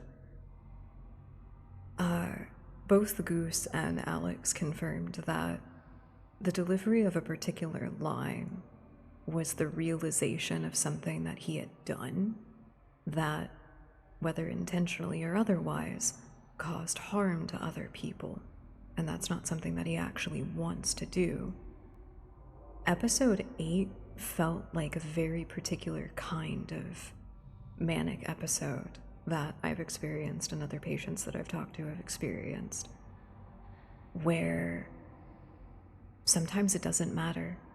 You feel like that you've been hurt, you feel like the scales need to be put right, and the demons wake up and they make you do things that you don't want to do and you regret so painfully. But sometimes it's too late. Sometimes it's too late to undo the hurt, and that's just something that you have to live with. I appreciate the show so much, whether intentionally or otherwise, of portraying manic episodes the way that it does. They're scary. They're so scary sometimes. Anything of being like out of your head or being out of control of your emotions. And I make jokes about it sometimes when I see it pop up on stream as a kind of way to warn you guys, essentially, because I know that it can be a lot to deal with. It's still so cool to finally see people having earnest conversations about it. All of the worst, darkest parts of some of the stuff that I deal with get exemplified in this incredibly beautiful show with beautiful animation and voice acting and creative directions and all kinds of wonderful ideas that just come together to make something like it. I could not be happier that Amazing Digital Circus gets to be this representation of it. And then, of course, we also have characters like Pomni and Kinger, which are just mwah. I love them. I love them both. I love them so much. I want to scream like Kane and Gangle do. I want to scream like that. It's crazy. Someone being themselves will always be trying to. That is the fun part about VTubing, I think, is that it lets a lot of us goofy girlies, so to say, have a little bit more of a space to just kind of let the freak flag fly. And honest to God, we deserve it. We deserve it. We deserve to not have to feel like that, you know, we're walking on eggshells. Because there's the distance of being the entertainer and having chat, I don't have to let anybody treat this like a Discord call or a private chat or something. This gets to be my show, and I get to do what I want, and I get to hang out with my dust bunnies in a way that makes me comfortable and happy. Even if we get a little bit silly sometimes. No guilt to be had. It is my show. Ooh, wait a minute. We are 2 followers away from 430. Every 10 followers, I do a song for chat. Not a full cover, but I sing something. Is there a karaoke video for... Is there a karaoke video yet? Glitch posted the official music video. I don't know if I could do that on an ASMR stream, but it's so tempting. It's news to me that it's news to you. I could do a more slow, jazzy kind of version of it. The one who's running the show.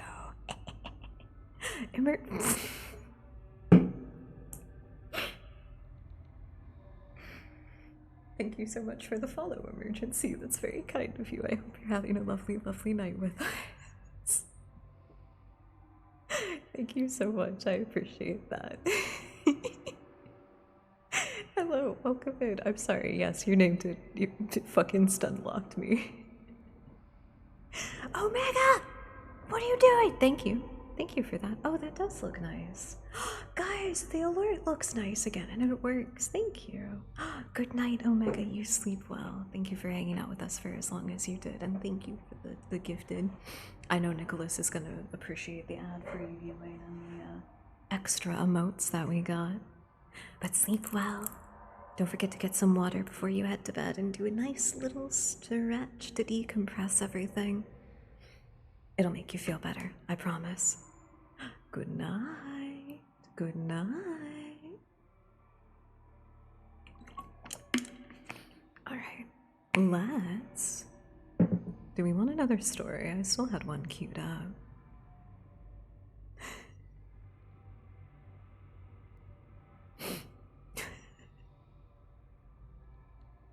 I'm so sorry, I saw something I thought was funny. It's okay. It's okay.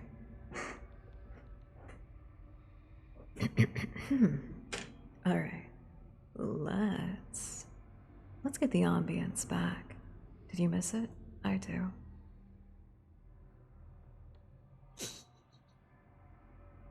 God, it looks so cool, doesn't it? I think it looks especially cool even when we're like up here. I think this looks so sick, dude. Our next story. Ooh, we've had some very, not necessarily supernatural horror, I'd say. Wait a minute. I think I've got a better one.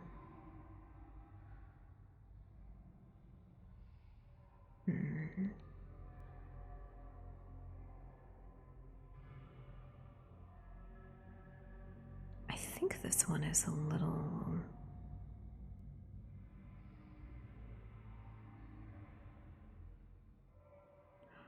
Okay. Since we've kept our horror mostly grounded for the rest of the night, we'll do something that's a little bit more ghastly.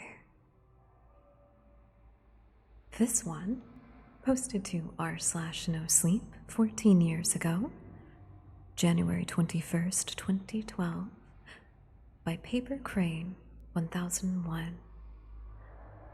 I now live in a one-story house. There were 2 rules we had to follow. We were living on the 2nd floor of the old apartment building. First, lock the door at night, and second, be very careful at the top of the stairs. These were natural rules, since despite the front door being locked, you really had to be sure of the 2 full floors of neighbors to. Wait. Since despite the front door being locked, you had to be really sure of 2 full floors of neighbors to leave their doors unlocked, especially during the night. As I understood it, the management of the house used to be very strict about the locked doors thing, and had put up signs all over the place telling people to. I had heard from the man next door that they sometimes even went around at night and rattled all the doors, making sure that they were all locked.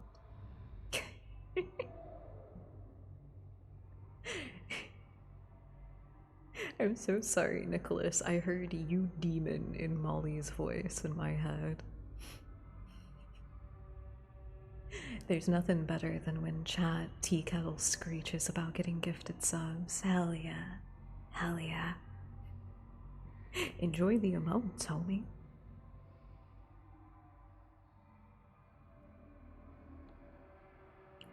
I heard from the man next door that they sometimes even went around at night and rattled the doors, making sure that they were all locked, but of course they completely denied being so invasive as that.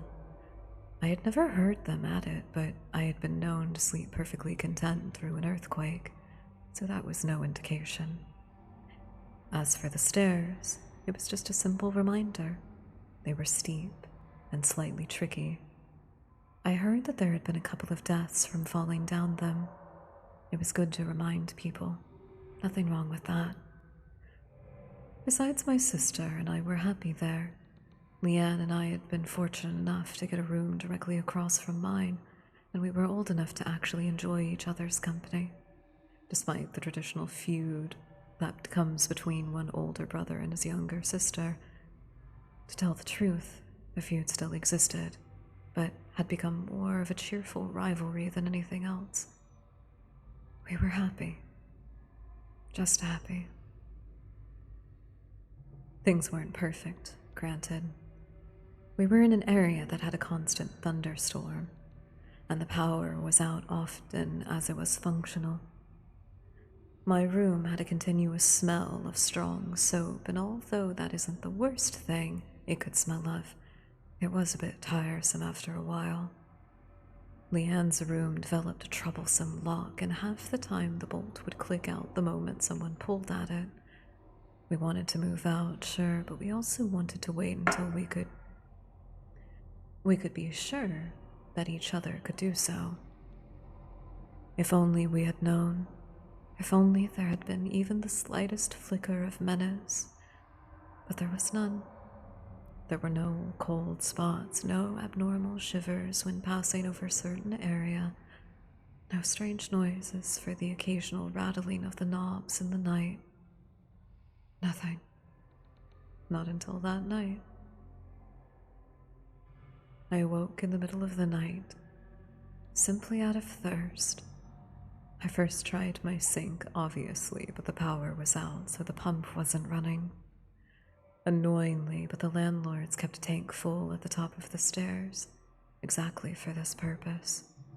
Really, I should have thought to fill up my own jug whenever there were storm warnings, but however many times I had thought of it, I never quite managed to go through with it.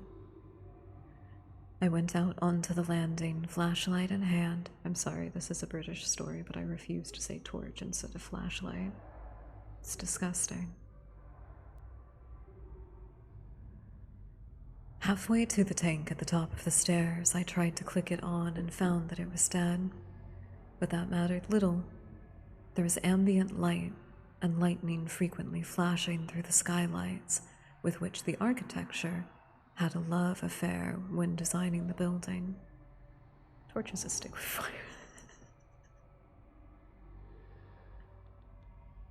Get rage baited, Brit. I got you. I got you. That one always particularly draws people out. That one always works. I still refuse to call it a torch, though. Give respect on the name. Unless it's on fire, it doesn't count. And lanterns don't count either. Just call them lanterns. I learn things about my chat every day, and they never even notice.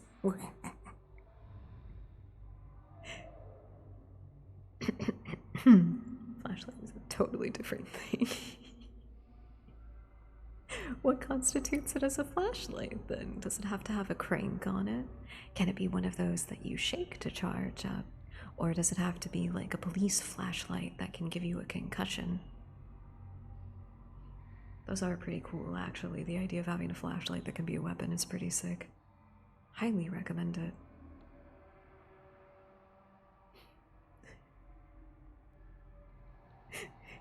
I'm sorry. I'm gonna be laughing about that for a couple of days.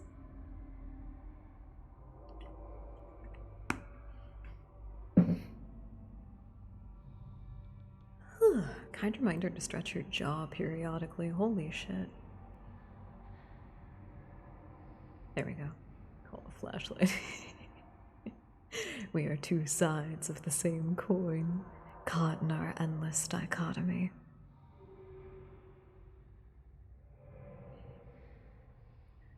I went out onto the landing with a flashlight in hand. Halfway to the tank at the top of the stairs, I tried to click it on, but I found that it was dead. But that mattered little. The ambient light and the lightning flashing through the skylights. I got to the tank and began filling my bottle, when out of the corner of my eye, I glimpsed movement halfway down the staircase. As I looked, there was nothing. You're not British. What? What? Who else calls them torches? Who else does that? Did you grow up watching a lot of British media as a child? BBC and late night PBS broadcasts of The Young Ones and Red Wall? I totally didn't. What are you talking about?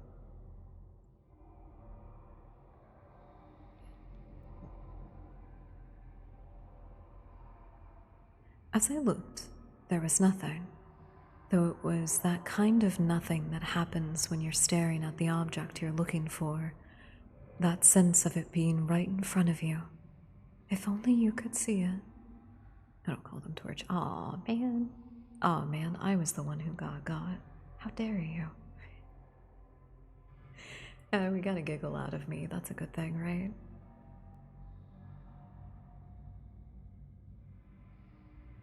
Then, by the flash of the lightning, I saw what was really there. It was crawling. It had to. It had no legs. It was like a torso cut off right above the hips, reaching out with both hands and pulling itself up the stairs, painful step at a time. Black tatter shrouded it. I think. Because clothing wouldn't fit it right on that thing. It was shrouded in the black tatters, and where it failed to cover, the blank space showed not black and definitely not white, but rather simple absence that I still cannot think of without my stomach rising in protest. The space was not empty as the vacuum blanket beyond our planet is, but rather it was less than empty. It was hungry. It sucked in. It was the opposite of all that was material and physical. Then the lightning flash faded, but I could still somehow perceive its shape. Continuing up the stairs, even as I turned to run, another flash lit the room, and as though it had sensed my intent to flee, it lifted its head, and I'm sorry, but I will never set to word, neither spoken nor written, my full description of its face, or lack thereof. It was simply all that a face should not be, and since this time, there has been no sight so horrible, so fearsome, so terrifying that has impressed itself upon me in the least. For how could it compare?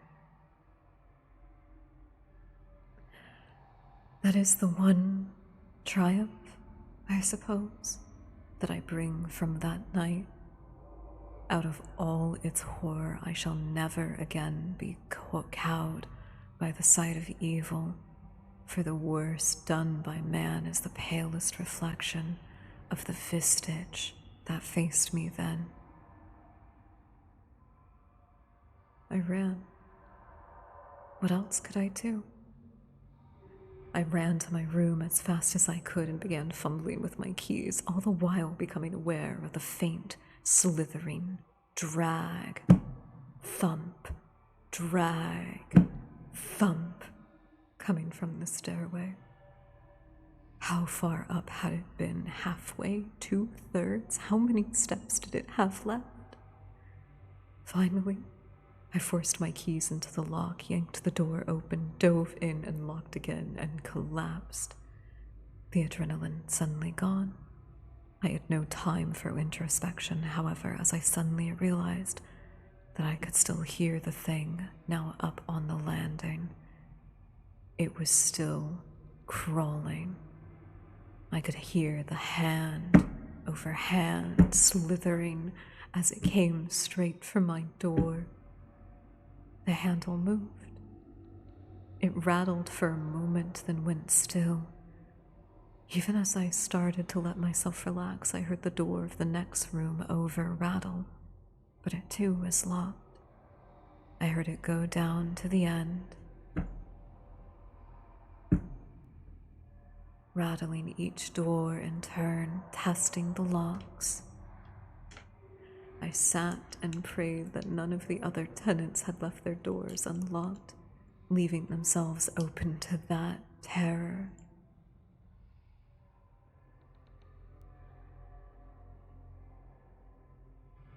Then, as it had come back and was almost across the hall from me again, I thought, Leanne, please no. the slithering movement that cleared across from me. I listened, hoping, praying for a rattle. The lock clicked. And I couldn't help it. I grabbed the useless flashlight as a club and threw open the door. At the same time, there was a clatter of an all too familiar scream from the direction of the staircase. I ran towards it, other tenants opening their doors and peering out, working flashlight lighting into the hallway. There was yet some glimmer of hope in me, some faint wish that if I got there fast enough, she would be all right. But no. There at the bottom, crumpled like a broken toy, the marks of hands fast fading from her ankles, was Leanne. The end. The end. Did you like that one? Did you find it scary? I hope so. I hope you liked it. That is another very classic one. I don't know if Paper Crane has done a whole lot of other stories. I'm very curious because this one is really cool.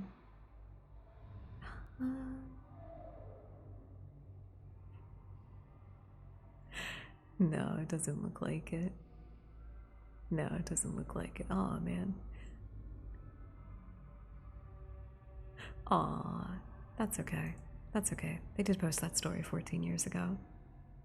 Oh, I'm glad. I'm glad. I really like to add the sound effects where I can. I don't have a whole lot that I figured out how to work and not be too loud or break the immersion. But we have a few that are kind of fun.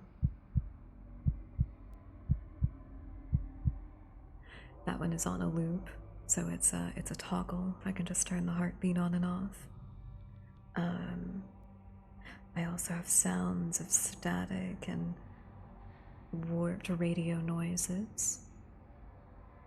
But I like to kind of make some of my own sound effects if I can. I really do. What's frequency 160.4? It is that of our radio station, Cosmic Background Radio, or the exact frequency of cosmic background radiation, which is the signal that you are turning into whenever you hear static on the radio or the static of the TV. Both of these run off of, as you could imagine, radio frequencies, and cosmic background radiation, the original sign of the Big Bang, is not broadcasting, it's perceptible on frequency 160.4.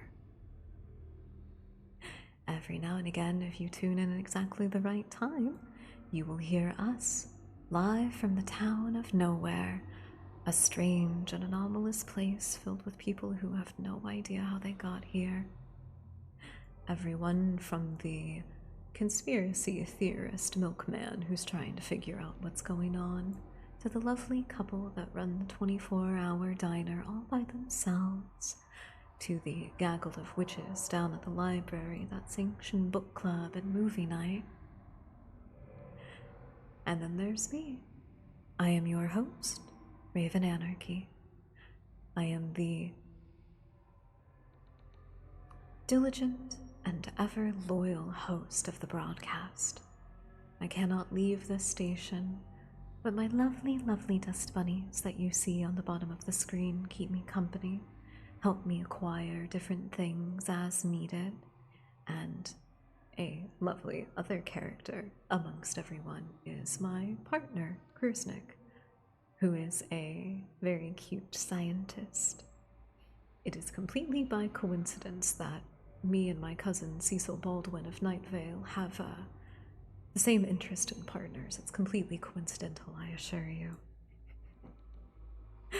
The show was not inherently inspired by Night Vale, but I do like Night Vale quite a lot. I only started listening to it recently too, which is wild. Kind reminder to stay hydrated, everybody. Kind reminder to stay hydrated. I'm checking something real quick. Let's see. We usually only do our ASMR streams for about 4 hours because it does take a bit out of me. It does take a little bit out of me. But let me see if any of the friends of the channel are live. I don't believe so. I don't believe so.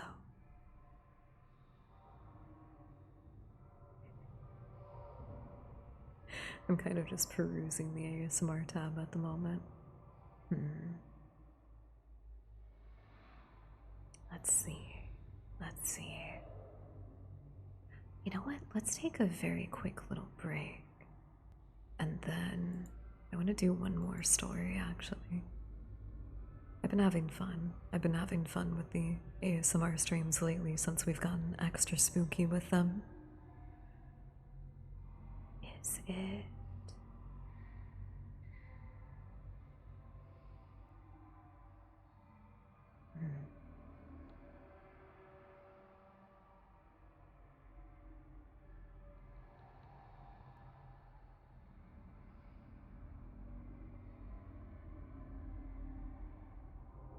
Ooh.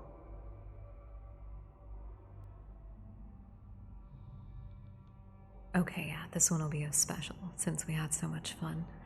Our last story that we'll read is I'm a 911 operator, and I just had the most terrifying call.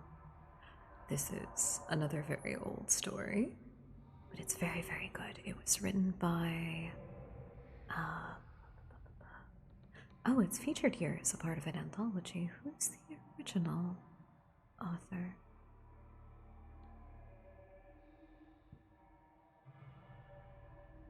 It doesn't have it. Oh well, okay.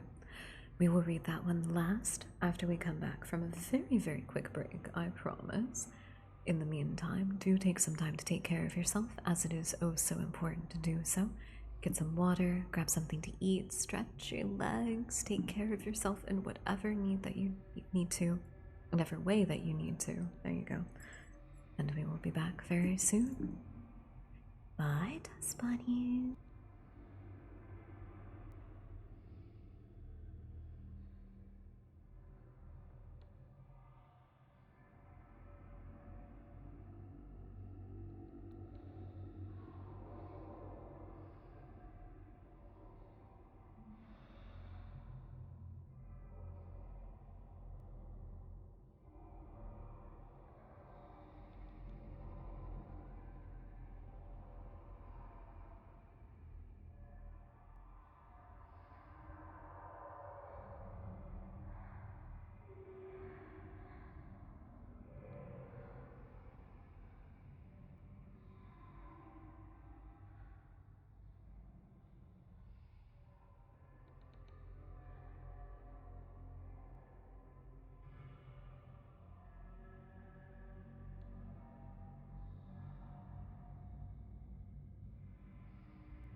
Hi, bunnies. Welcome back. Did I scare you? Did I scare you? Well, I might try to scare you a little bit more, if you'll let me. I might try to scare you one more time tonight if we can. There we go. Well, I forgot I was in stream and I thought I lost the plot. Oh no! Oh no! We gone quiet for so long. That's fair. That's fair. Welcome back, everybody. That wasn't too long of a break, right? That was a little bit better. Thank you, everybody that's hanging out with us right now. I'm spying on the lurkers. Yes, I do spy on you. I do. Sometimes I try to see the goofy things that people are up to. Just long enough. Hell yeah. Well, we have one more song on. Not song. We have one more story that I want to read. And it is. I'm a 911 operator, and I just had the most terrifying call. And it's very appropriately a telephone transcript. I hope everyone likes this one.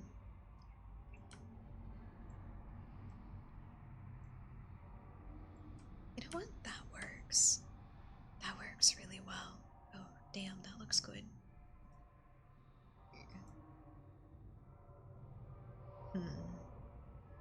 That's a little too bright for my taste. I need my vignette every time. Are you ready? 911, what is your emergency? Yeah, hi, this is going to sound kind of strange, but there's a man stumbling around in circles in my front yard. Could you repeat that, ma'am? He looks sick? Or lost? Or drunk? Or something? I just woke up to get a glass of water and heard snow crunching around underneath my front window, so I peeked out. I'm looking at him right now. He's about 10 yards away from my window. Something's not right. What's your address, sir? 1617 Quarry Lane in Pinella Pass. I'm gonna send a squad car your way, but that's quite a ways out. Are you alone in the house? Yes, I'm alone. Can you confirm that all of your doors and windows are locked? Stay on the phone with me. I know that my front door is definitely locked, but I'll go check the back door again real quick. I appreciate your help, by the way. I know this is kind of strange, but I really hope that... Are you still there? He's in the backyard. But he's... What the fuck? He's upside down. Ma'am, stay on the line with me. What is happening? He's staring right at me. But he's standing on his hands now. He's perfectly still, staring right at me. He's doing a handstand and he's smiling and he's not moving. He's doing a handstand? I don't know how, but yeah. He's facing me and standing on his hands. He's got this huge smile on his face and it's completely still. What the fuck? Please get someone out here now. Ma'am, I need you to calm down. I've put on the call and the officer is on their way. His teeth are so huge. What the fuck? Please help me. Ma'am, I want you to try and keep an eye on him, but make sure your back door is locked. We need to make sure that all possible access points are secured. Can you talk me through and confirm that your back door is locked? Okay. I'm walking backwards now, keeping him in my sight. My hand is on the doorknob. It's locked. I need to check the deadbolt, so I'm gonna take my eyes off of him for a split second. Alright, sir. Help is on the way. Just stay on the phone with me. Everything's going to be all right. Ma'am? Ma'am, are you still there?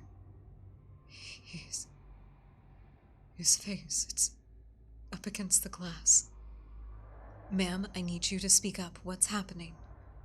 I looked away for a split second and now his face is pressed up against the glass of the front window. His teeth are huge and he's still smiling.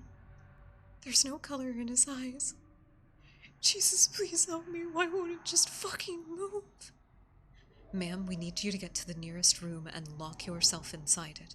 Do you have a basement or a bedroom that you can lock yourself in? He won't stop staring. He's going to hurt me. Ma'am, I need you to listen to me. Lock yourself somewhere safe until the officer arrives at your home. Can you hear me? Yes, I'm going to lock myself in my room. And you're positive that you're alone in the house, correct? Yes, I'm alone in the house. Wait a moment. He's moving. He's shaking his head. He's telling me no. He can hear us. He's telling me that I'm not alone. Ma'am, are you still there? Is everything all right? Ma'am! Call ends. I'm sorry, I like doing jump scares. There was supposed to be a sound of movement. There was supposed to be other sounds that preceded it, but I wanted a jump scare. Did you like it? Did you like it? Now you'll never be able to forget the unblinking eyes staring at you from the other side of the open window. Never forget. We're always just right behind you. I hope everybody enjoyed that, though. I had a lot of fun. Actually, wait, you know what? This kind of framing for everything looks really good. I think I can even... Hold on, this looks so sick, actually. I can move that in a little bit. That does look good. That does look good. I'll have to remember this for future ASMR streams so we can have everything up. I don't know what else I want to add, but... Sorry, I get distracted. I get distracted easily. Did you guys like that story? That one's another one of my favorites. Very classic. Very classic. It is so good. I would love to do a proper dramatic reading of that one. Or maybe even have like another VA do the other voice. That would be cool. Oh my god. Okay.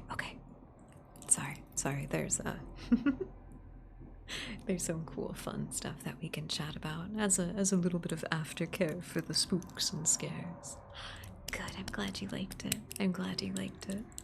I feel like we're trying to do something very weird here, and every day we're getting like a little bit closer to really nailing it. I should link all of the horror ASM artists that I particularly like, but the one that always comes to mind first is Siri Miri. Her stuff is incredible. It's so good. What do you even do when the evil handstand man comes after you? According to that story, you fucking die. According to that story, you fucking die.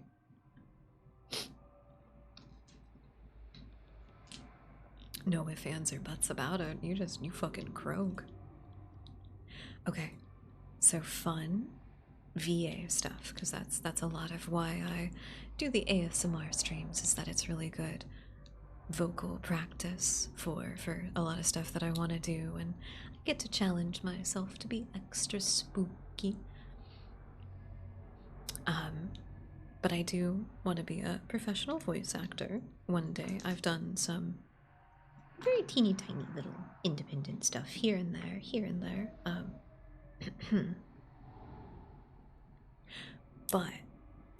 But I did manifest trying to work with more indie game developers this year. I am manifesting it. I want to do fun stuff. I want to be I want to be the Alejandro Saab of horror indie games. I want it to where people can't escape me. I guess Susie Hunter is another good example of that. She lends her voice to a very interesting amount of and a very interesting variety of indie horror projects. She's the voice of the gas station clerk in Don't Go in the House. That's the one. That's the one. One of Puppet Combos.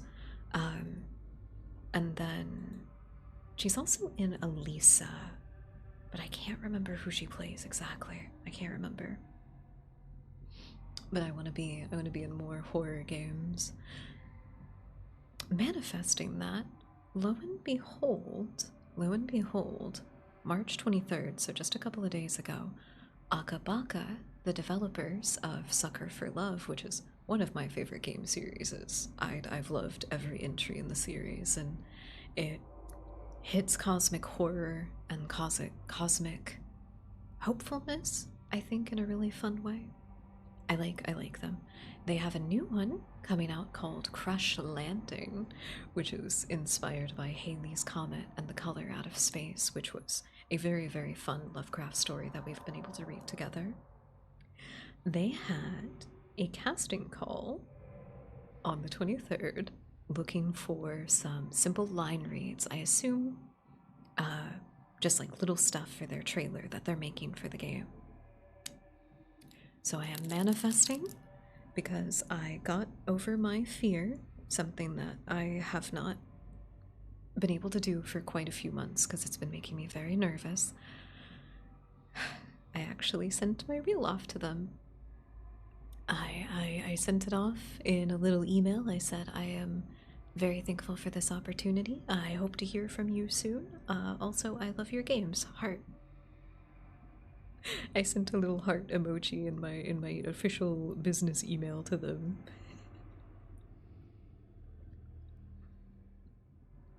So hopefully there will be something that will come of it. If not, it happens. It happens. But if it does happen, thank you, emergency. Appreciate it. All the positive manifestations.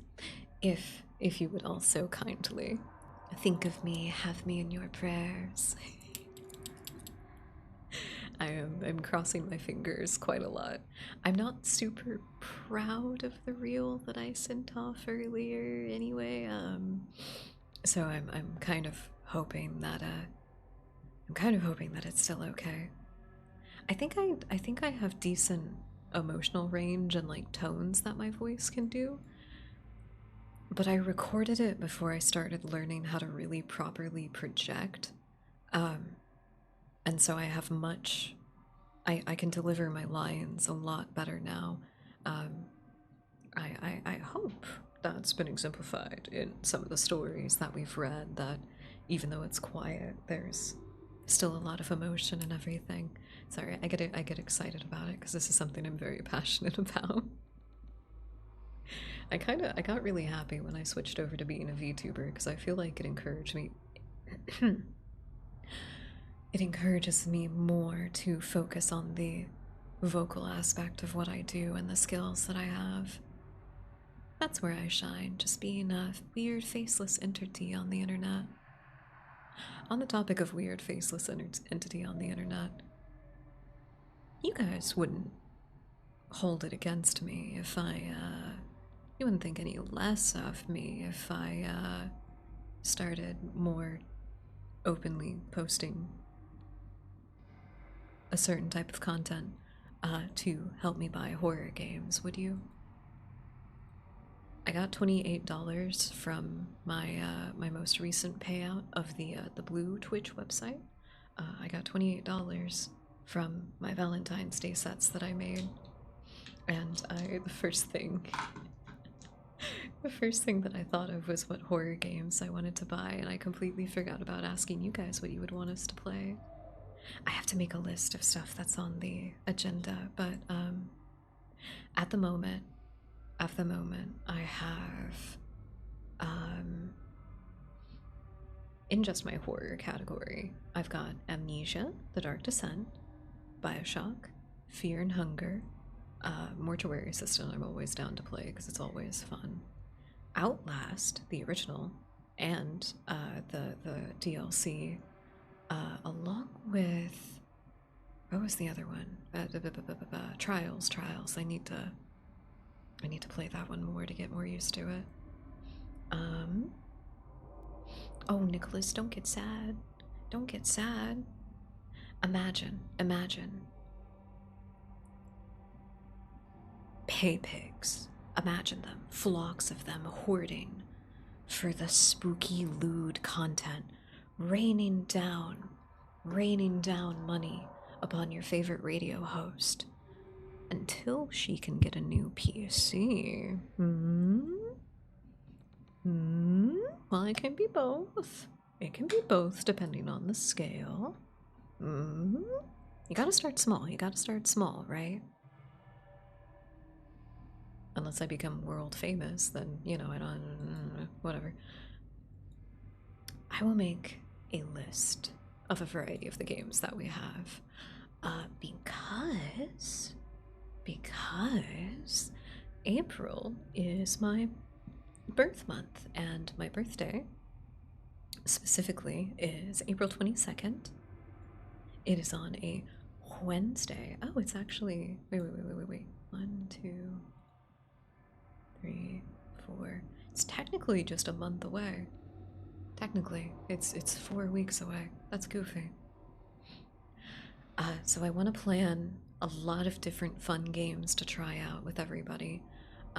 We've got everything from some classic RPG Maker horror games that we could play. I don't know if it's feasible to try and do a subathon or like an infinitely expanding marathon kind of thing.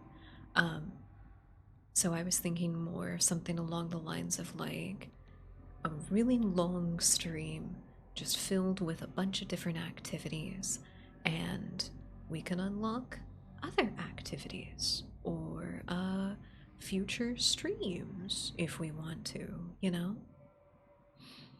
There's a bunch of stuff in here that I know that people really like that we actually haven't played together, like Doki Doki Literature Club and Needy Streamer Overload. I feel like considering the voice acting parts and like how beloved those games are with the community, that would be some good fan service, I think.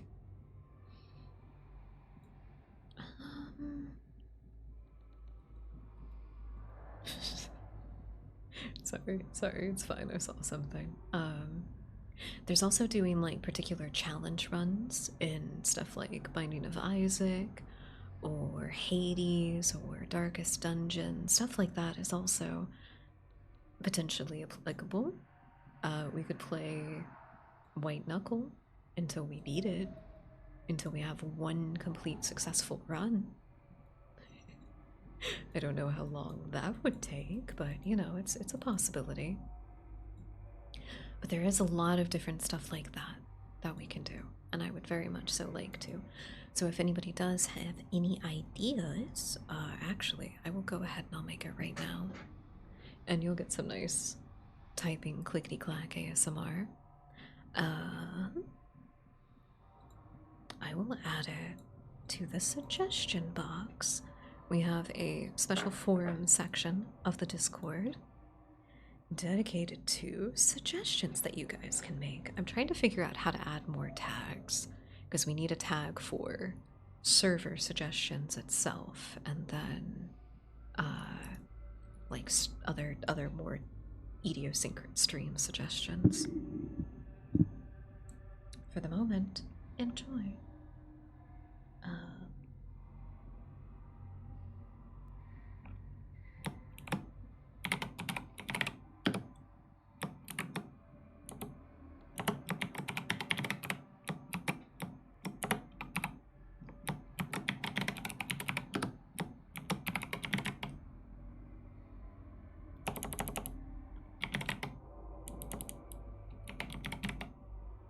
I know how to spell.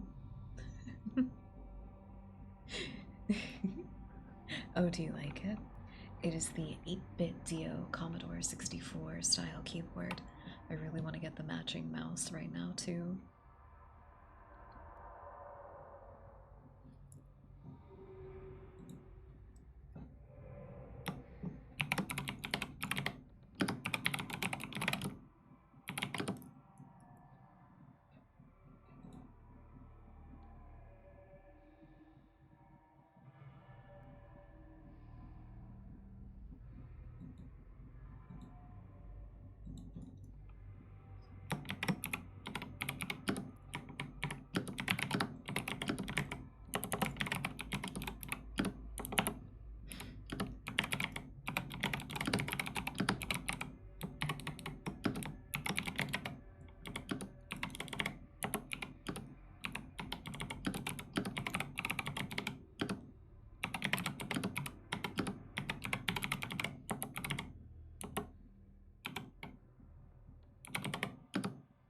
Activities has a lot of eyes in it.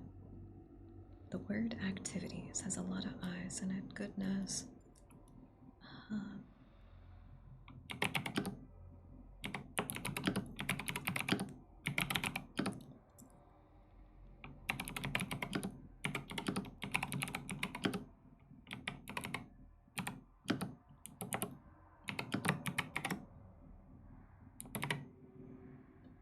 There we go.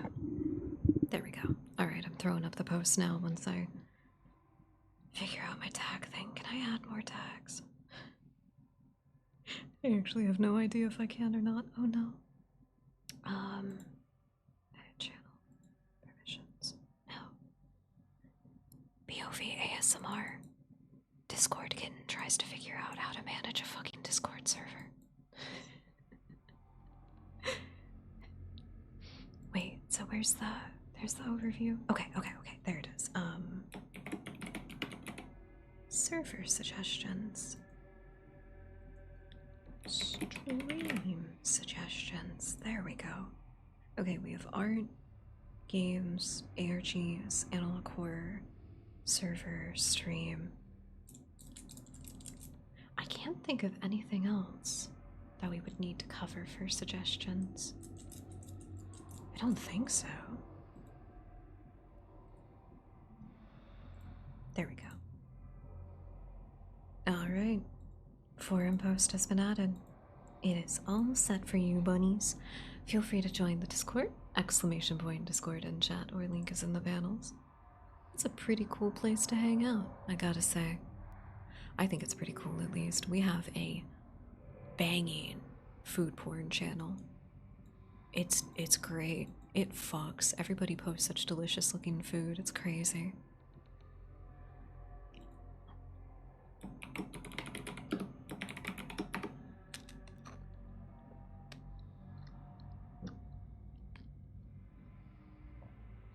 I was trying to figure out what games in particular that I wanted to get with my little payout, and then I got some monsters today instead. Oh man, I need more horror ASM artists to follow. I don't know if there's as much of a demand for it on Twitch, or if we just haven't fully expanded into our niche yet and really been able to shine, but I want some more horror ASM artists to follow and give support to whenever we're streaming.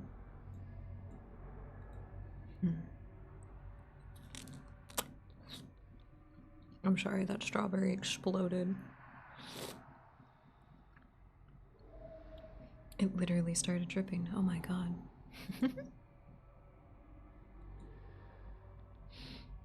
I got a little bowl of strawberries. I left them out by accident. I didn't mean to, so I grabbed a bunch of them. Just so nothing else would get into them whenever we came back from break. I was supposed to eat these before stream. Oops.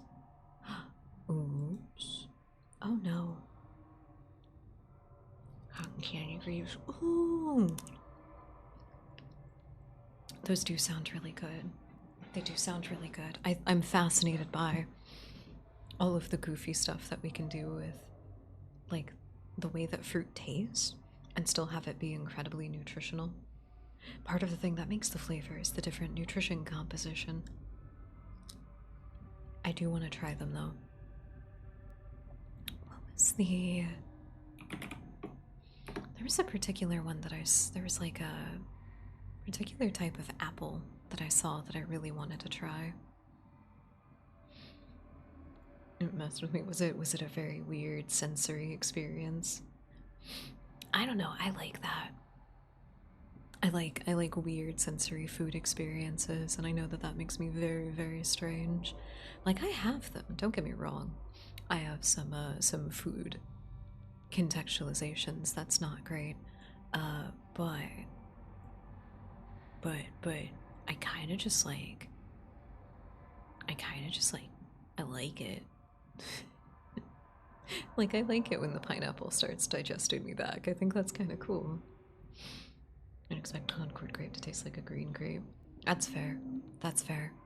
We got some grapes that are huge. I held one in my hand and it made it look like it made it look like my hand was the size of a baby's. I had a really hard time dealing with it. It was so surreal. What is it? Kanzi? No, I've had those. Envy apples, ambrosia. Ambrosia apples are really good. Oh wait, no, it wasn't. sorry. It wasn't apples. It was pears. There was a particular type of pear that I wanted to try. It supposedly tastes like it's already like in a pie or something. I can't remember. Pears apparently have a very interesting variety of flavors. Some of them are like not like hot spicy, but like kind of spicy, you know? I want to try them. They sound great.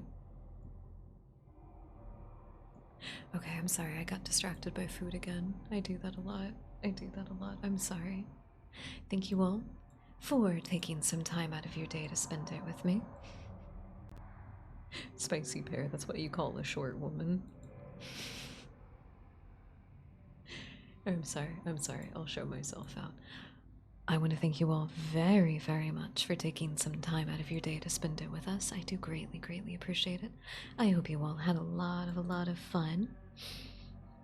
We will be streaming again this Friday. We're going to be playing some more Resident Evil 2. I think we're pretty close to the end, so we should be finishing it out on that night. And I'm looking forward to it. I've been having a lot of fun with pretty much like every Resident Evil thing that I've done so far. I like sitting in on other streams and I've liked playing the games. I am very excited to get into 3 and 4 especially, so I can't wait. Thank you, Mosslings, for hanging out with us. I hope that everybody had a good time. Oh, please don't forget to take care of yourself. 2 of our stories, the horrors of which could have been prevented if that motherfucker had just left a nice big full bottle of water next to their bedside. So do that for yourself. Fill up a glass of water, fill up a bottle of water with a little lid, put it next to your bedside before you go to sleep. So you don't have to get up in the middle of the night and accidentally run into one of the horrors. Don't do it. Don't do it. Just go back to bed. It's okay. It's okay. One of the security dogs barking outside made me nervous. Oh God. Don't think of the man standing upside down on his hands, smiling at you with abnormally large teeth. Don't think about it. So I will see you all again on Friday, same bat time, same bat channel. And until then, my dear dust bunnies, I hope you do take some time to take care of yourself, as it is oh so important to do so. If you could also check out the links that we have in our description, there's a variety of other socials that you can follow us on, including, for other ASMR VODs specifically, our YouTube channel. We also have Twitter, Blue Sky, Instagram, and TikTok for all of the, as you can imagine, corresponding content. We also have a variety of places that you can support us if you so desire to do so. We have, of course, subscriptions here on Twitch, but we also have a Patreon, a Ko-Fi, and a direct donation link if you'd prefer to use those. Absolutely no pressure at all. Those are simply there if you have the means and you so desire to do so. Otherwise, as long as you're here, it's exactly where I want you to be. Well, nonetheless, you'd like to join the Discord. Exclamation point Discord is in the chat or link is in the panels. I'm getting sleepy, so I should go take care of myself. Good night to all of my precious dust bunnies. This is your host, Obedient.